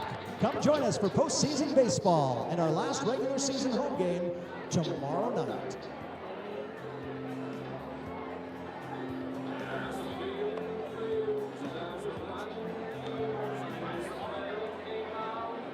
Bottom of the ninth inning, and I apologize. I had Tyler McWillie leading things up, but actually it is left fielder Chase Rodriguez who will lead things off here. And the bottom of the ninth, Tyler McWillie is the batter on deck, and Ben Prediger will be the third batter if they need him, because the first two guys can end it with one swing of the bat. They sure can, and both guys not afraid to do it alone either. But Dustin Davidson has been pretty good over the last 3 innings, not allowing a run. And Chase Rodriguez taking a good rip at that one. Another question maybe is Noah Hall. Would he maybe make an appearance in this game? Because we know he likes dramatic finishes here at the ballpark. He's the guy that seems to be on the, giving end of those upsets and those dramatic finishes. Well, Chase Rodriguez has taken 2 good rips at that. He's trying to send this game into the cool evening air out in central Alberta.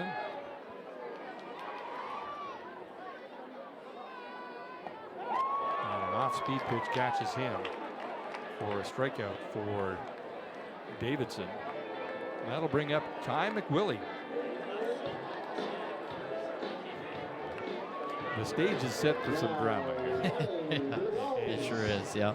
You can feel it coming. And nobody's come out on deck yet. No, I'm just waiting. There's someone putting gloves on, and I can't tell who it is right now. See, now Noah Hull is a left-handed batter, and Davidson is a left-handed pitcher. Say will be Prediger. Yep. And that pitch for Davidson catches the outside corner.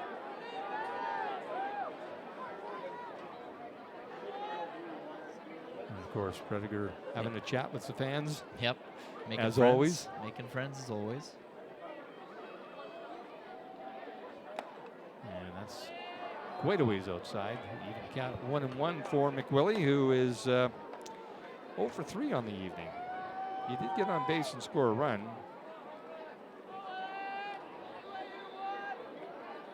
But that was on a walk.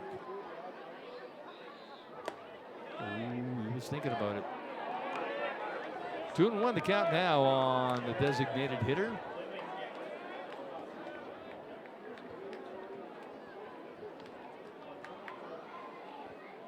You know, if that pitch comes inside, it's going for a ride. Oh, that was Right his on pitch. cue. Right on cue. Good call, Jim. I had a feeling he'd just been working outside, and it's like, maybe he's coming inside with this one to kind of cross him up. Count 2-2 now on McWillie. 4-4, bottom of the 9th inning, 1 down. Gulls and Bombers giving the fans on Fan Appreciation Night something to appreciate. And that misses well outside. A full count now, so the go-ahead run, the winning run, could be on base any moment now.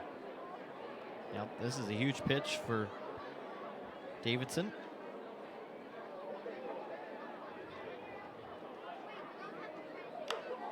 And this is lifted out to right field.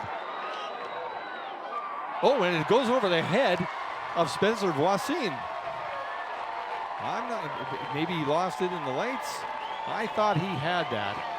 And Ty McWillie with kind of an awkward grin, like, Yeah, I got lucky there. Okay, well, that should have been 2 outs there, boys. So let's take advantage of that. So you got to figure that's an error to the right fielder, Voisin. Yeah, and he's just really hanging his head down right now. You can tell he's just not, he can't believe it. Out in right field, he had it, and then he lost it.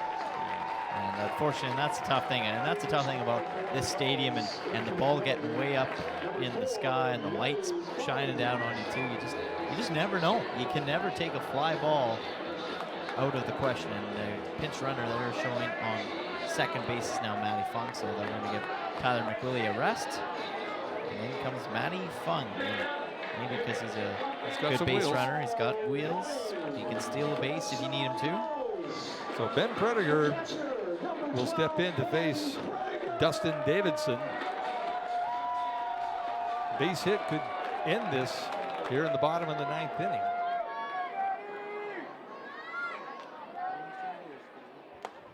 And that misses outside for ball 1. On deck, well, Jackson Clement. There you go. A man with a single, a double, and a triple. Hole in one. And a hole in one. He's had a good day. Can he make it even any better? Matty Fung takes off for third. That ball hits Ben Prediger. So now I think they're going to send Matty Fung back to second because the ball is considered a dead ball there. Once again, Ben Prediger's night continues on as he gets beamed. Yeah, the pain continues. Oh my goodness. Painful Predators. Maybe what do you call them? The king of pain. The king of pain, yeah. There he goes. I gives a thumbs up. I'm okay. There you go, and a smile too. And as we talked about, Jack and Clement here he's had a good day. This could be, well, this is dramatic at its finest right here. There it is. And he sends this into shallow center field. And that would have been interesting had Ben Prediger not been hit by that pitch. Matty Fung was over at third base, and there would have been a play at the plate. Our third of the night, but there's been a couple of close plays at home plate. Here's the first baseman, number 28. And this brings up the first baseman, Jaden Lamont, who has a chance to end this game tonight. Or do we head for a 10th inning? Wonder if the fans will appreciate that.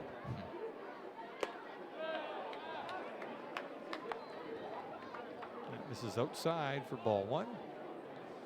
Now just keep in mind too, a pass ball can move Matty Fung even closer, 90 feet away from home plate, because there's so much room back there. And he's, well, I thought he was taken off again. We count 2-0 on Jaden Lamont. No action, either bullpen. Everybody's just kind of watching this one. And why wouldn't you? 4-4 in the bottom of the ninth inning. Fung taking off, and that is right back to the pitcher, Davidson. He's going to flip it over to first, and we are headed for the 10th inning. So no runs on no hits. 2 men left on base. And we are headed to the top of 10. The Gulls and Bombers tied at 4.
Well, the fans are getting their money's worth on Fan Appreciation Night. Are they ever? A late one too on a Wednesday night, hump day here in central Alberta. And just before we get started here, the top of the 10th inning and the extra inning, they're going to have a doctor's meeting on the mound. Just a reminder, fans, in the WCBL, Yeah. a runner will start on second base in the extra innings. There's a runner on So this is how they do the extra inning. for the visitors. The visitors get they start off obviously at top of the 10th, and base runner starting at second base here. I kind of like that. Yeah, it's cool. It's a good format. It doesn't, they don't drag things out like it could be, 14, 15 innings, and it's like, wow, nobody's getting a run here. Let's see what happens. And Hospital with a move, he steps off the rubber to send the pinch runner back, and I don't know who that is. Pinch runner is number 6, Jacob Castaneda. That's how much it looks interesting. Okay. Castaneda is how you say it. but you want to say Casanana. Your tongue just. I don't know what you're trying to say. Yeah, I'm not sure I want Jacob to say that. Casanana. See, I've got him as Robert Severiano, Okay, well, I got a different number 6. but yeah, All right, interesting. but you know, that's just the roster from a while back, so Gotcha. Well, I have updated Things it change. recently, so. things change. This is Jagger Pico, the designated hitter. I got to give credit now. I got to give a lot of credit to these kids that are at this ball game. They have been lined up, waiting patiently to run these bases ever since probably the bottom of the 8th inning. There's like a herd of them. And there's just so many of them over there just past the Gulls bench. They're the real MVPs tonight, I think. So now there's also a runner on first. Yep, first and second. And there they are, the kids all waiting. Mom's kind of in amongst them, trying to keep them calm, keep them settled. Good luck. Yeah. So I didn't realize they had a runner on first and second. Now the bases are loaded as a 4-pitch walk to start things off here. In the top of the 10th inning. So the other runner is Denver Blinn at second. Yeah, see, that's what I couldn't see the number. And I was thinking, well, it's usually the guy that was the last out Yeah. of the inning. Well, where did the second base runner come from? Is that Costin? No. Nope, that's number 6. Over at third is number 6, Jacob Castaneda. And it's Denver Blinn that's at second. Okay. So Blinn was the guy who made the last out in the bottom or top of the 9th. Anyway, bases are loaded, nobody out, and the Gulls are in a little bit of trouble right now with Stephen Hospital on the mound. He just can't seem to find the strike zone right now. 1-1 to count on the batter, which is first baseman Nick Parsons. I'm sure he's throwing a lot more pitches than he thought he was going to be throwing tonight I think so. in Stephen Hospital. And that is ripped into center field, and that's going to score 2 runs. The Bombers now taking a 6-4 lead over the Sylvan Lake Gulls.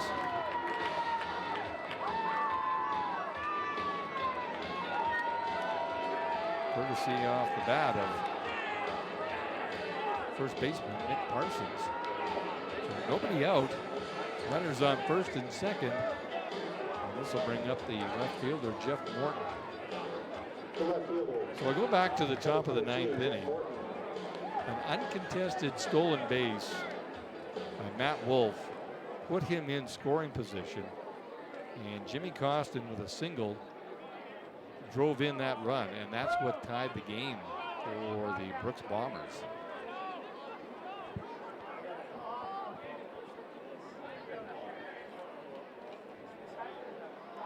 Yeah, 0 away, and there's still work to be done here for the doctor. That's right. And a bunt there by Morton, a good bunt as well. And Clary Simpson is over at first base, or covering first base, because Jaden Lamont came in. And even though he made the grab, his foot came off the bag. So the misery continues for the Gulls here, as now the bases are loaded with nobody out. Here in the top of the 10th inning, Brooks with a 6-4 lead over the Sylvan Lake Gulls. Gulls started things off with 2 runs in the bottom of the 2nd inning. Brooks got one back in their top half of the 4th. The Gulls took a 4-1 lead in the bottom of the 5th. But then the Bombers came back with 2 in the 7th and 1 in the 8th, or in the 9th, I should say. And now 2 here in the 10th. And they are full marks for a 6-4 lead, and I'm not sure what happened there. Okay, and now they're calling him, that's a strike. So Ben Prediger argued originally, and now the third base coach is coming in to get an explanation. So I don't know, that's an interesting play. Spencer Voisin was not in the batter's box when that throw went down the middle. and it went right across the plate. And yeah, it was a strike, I guess, but maybe it was a called time that wasn't thought, that he didn't hear originally. I don't know. That's interesting, though. Yeah, I'm not sure what happened there. Brooks is sure pretty warmed up about it, though, with only that being the first strike. Well, and if he wasn't in the batter's box, I'm not sure how you can call it a strike, but unless he was in and he stepped out. I was sorry, I was looking down at my sheet here. Yeah, it almost looked like he called time or wasn't ready, and so he was in the box? He was and in the called box. Okay, well then, so obviously he was in the box then, and the pitch was on its way, and that's called time just as the pitch was on its way, and it doesn't matter if you step out of the box. If the pitch is delivered while you're still in the batter's box, then well, you don't really have an it argument. almost looked like he wasn't in the batter's box when the pitch was delivered, but it was close. I honestly would have to get an explanation there. Well, no matter, it's a strikeout there for Stephen Hospital. And it's a full strikeout on Spencer Boyce on this game. Well, that's the first. That's the first out of the extra inning there. And this will bring up the leadoff hitter, Drew Mackey.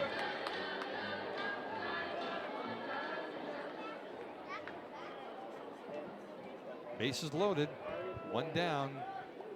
Bombers leading 6-4 here in the top of the 10th inning.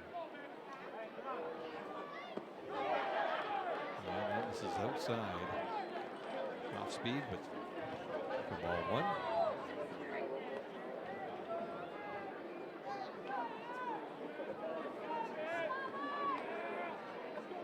Well, never a dull moment around here, is there? Nope. And this is sent out to Chase Rodriguez into deep left field. This could score another run, and it will. And so the Bombers scoring 3 runs here in the extra inning, and have taken a 7-4 lead. And this will be a pinch hitter, Dax Wandler. According to mine. Yeah, that's what I have on my sheet as well. Dax Wandler will step in.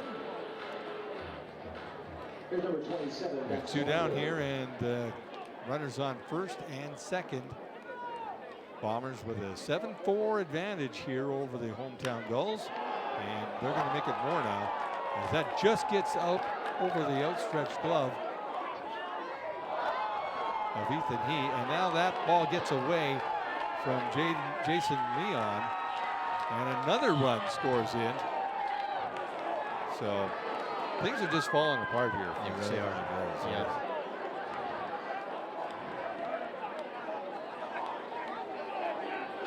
Giving up 5 runs here in the extra inning. And that is very unhospitable-like. Inhospitable? Yeah. Well, and again, it's one of those things where, you know, maybe Sylvan Lake Gulls would have changed out a pitcher by now, and if it was a playoff game or if it was something that, you know, had a little bit more importance to it for the Sylvan Lake Gulls. But yeah, just that's the thing, is you gotta, as a pitcher, no matter what the circumstance and the situation is, you gotta somehow find a way to finish and close things out. And unfortunately for the Sylvan Lake Gulls, they really just ran into a little bit of a jam here. And good credit to Brooks Bombers. They've hung on in this game the entirety of it, and really showing that they can do some damage in a short period of time. 11 hits on the night for Brooks, 9-4 the lead, and I do have an explanation of possibly what happened over at home plate here. Okay. So, 1-2 for Hospital. Batter can ask for time, but if the umpire does not have to grant it. If he does not grant it, then it doesn't matter if the batter steps out of there or not. The pitch is live.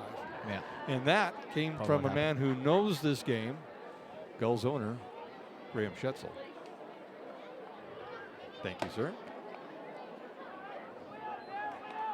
First off, I'm glad you're listening. Making sure we're hired for next year, maybe. And secondly, I appreciate the text message saying this is what went on. So There you go. there we go. Much appreciated. But the fact remains, it's 9-4 Brooks here in the top of the 10th. And make that 10 as that gets under the glove of Sam Stem. And there's going to be maybe an inside the park home run. Yep, they're going to send him. They are going to send him. And, well, Yikes. I have not seen this side of the Gulls. And this place is, 1,737 fans, and they are very quiet right now. Not all of them are still here, but the ones that are just shaking their heads going, what are we witnessing here? I have never seen this team give up this year. Seven runs in one inning. No.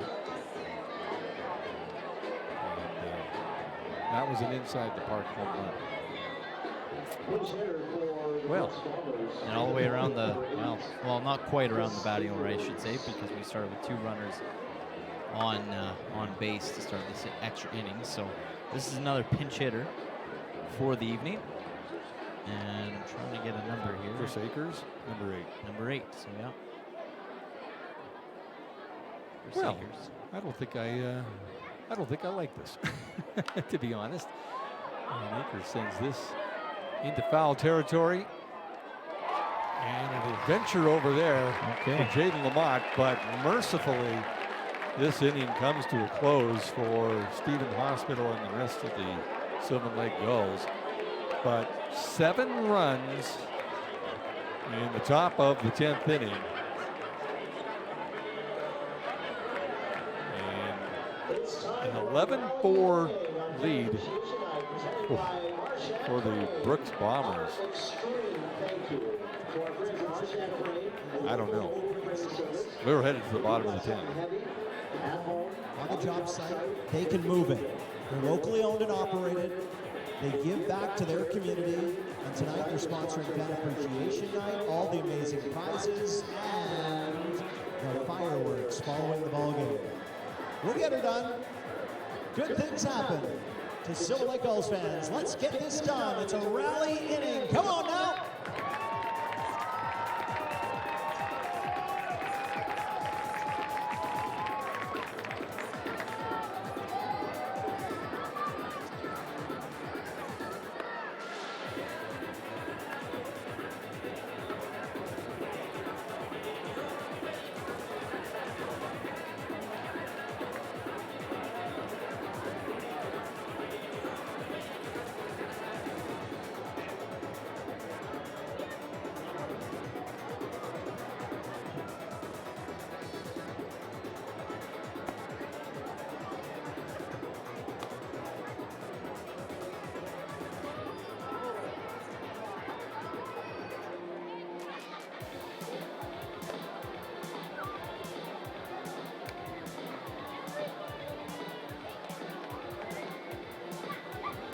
Kids are ready to run the bases after the ball game tonight.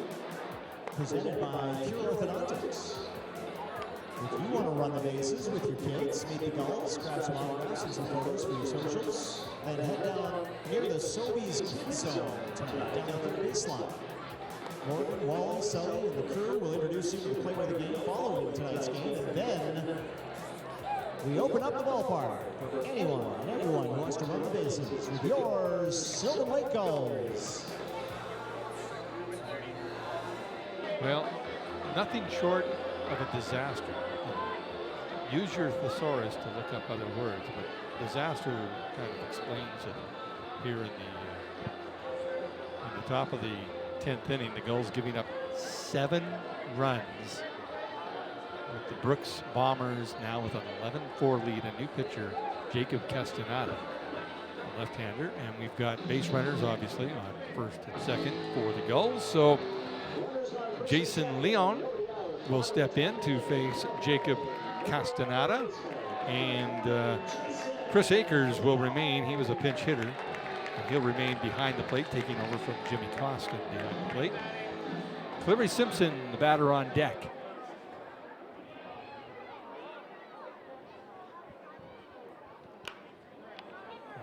Leon sends this down foul down the right field line. Now I'm just going to correct you, Jim. On my roster here, I have number 30 as Robert Liriano on the mound right now. So, yeah, I'm not sure if... That's the guy who I had as number 6. Okay, yeah. So we got a couple guys all over the place. So I don't know. Who knows? I believe it's... It's late. Yeah. It's late, and it's 11-4. Those are the two numbers that matter. That's all right good. now. Yeah, exactly. So we'll say Liriano is in the game. Yeah, whatever. Doesn't matter. But, He does look familiar, though. I think we have seen him before. Maybe he just changed numbers, that's all. Because online it says number 30 is that, and my roster says it, but your roster is one of those printed out ones, so I don't know. Who knows? I don't. That's quite obvious right now. 1-2 the count on Leon. As we mentioned, runners on first and second. Jackson Clement over at second. Jaden Lamott is the base runner over at first. Clary Simpson, the batter, on deck.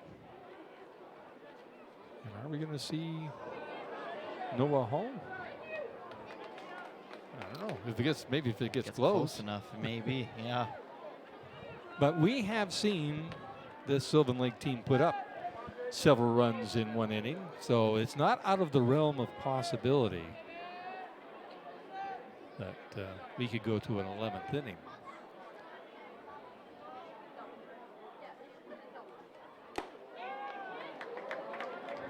Good patience, though, by Jason Leon.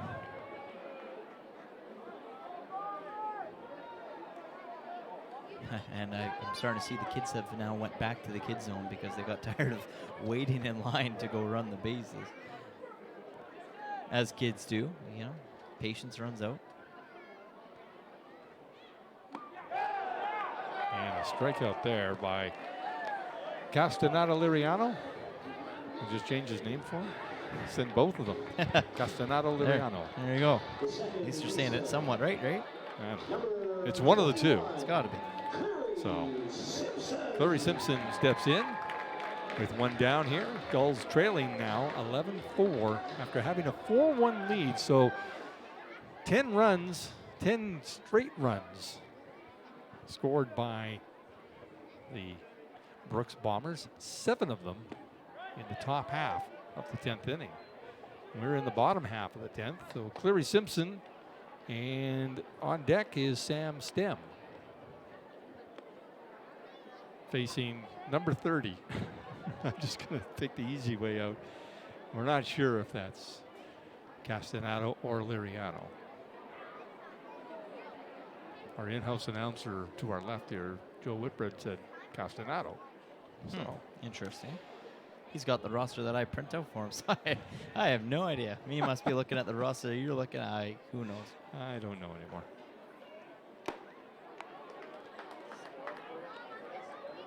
Two and 0 the count on Clary Simpson. Runners on first and second here in the bottom of the 10th inning.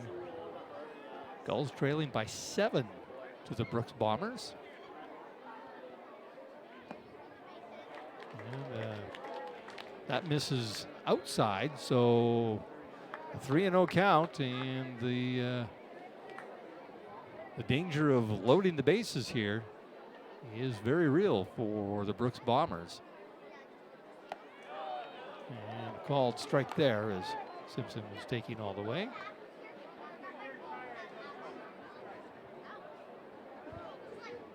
You don't want to give the other team, obviously, any kind of hope, is what Brooks is probably thinking. It's like, yeah, we've got 7 runs to play with, but we don't have to play with them all. Well, they just loaded the bases now, so. Yep. That'll bring up Sam Stem. I'm just going to say, don't go anywhere yet, folks. 1 away, but bases are loaded here at Pagano Park on Fan Appreciation Night. Sam Stem stepping up to the plate. Well, we've seen just about a little bit of everything. Yeah. Close plays at home. We've seen an inside the park home run. We've seen 7 runs scored in an extra inning. I'm not sure what else they can do. Yeah, it's one of those things where it's like, scratch the head. I have no idea what what to expect next here at Gulls Field on such a night, Wednesday night. Again, Sylvan Lake will wrap up their regular season home game here tomorrow night. That'll be their last home game against this team yet again, so we get to do it all over again tomorrow night against the Brooks Bombers before then finishing up the regular season on the road up in Fort Mac. So last home game. Called strike there on Sam Stem. Yeah, you know, it's been a strange night. Is there a full moon? I can't even see the moon. It's so dark, I don't know. A lot of moths around in the area. Maybe that's why the mosquitoes are kind of tame now. Do moths eat mosquitoes? I didn't know that. I don't know. I'm totally going out on a limb and maybe saying they do. 'Cause there's a lot more. They just seem to be very popular tonight. Well, they're attracted to the light. Yep.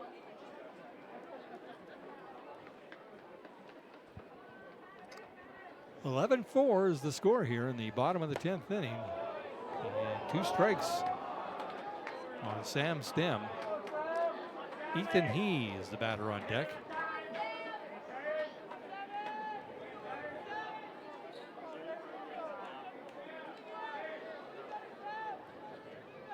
One down, bottom of 10. 7-run lead here for Brooks. 7 runs in that top of the 10th.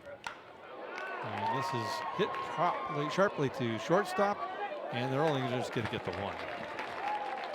But the Gulls are now down to their final out, as Ethan He will step in with the runners on first and third right now. So he's going to try and keep things going here. Now a 6-run rally needed for the Sylvan Lake Gulls with 0 outs to spare. That's right. They have painted themselves into a corner for sure.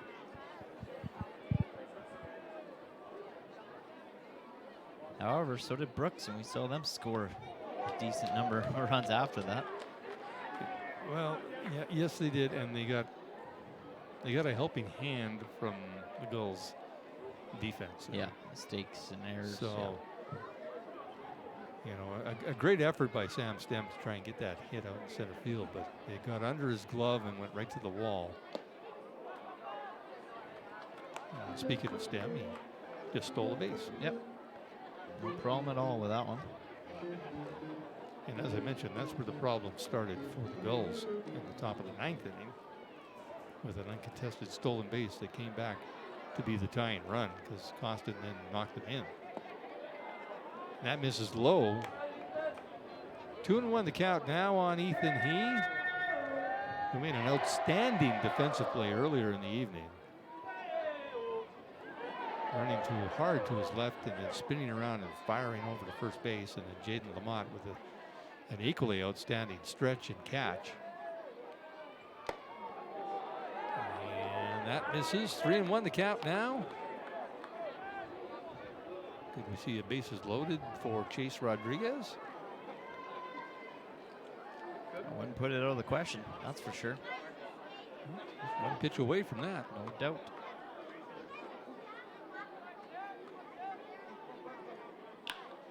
And he sends this into left field, and that has been tracked down by Jeff Morton, and an outstanding catch to bring an end to a very bizarre game for the Sylvan Lake Gulls.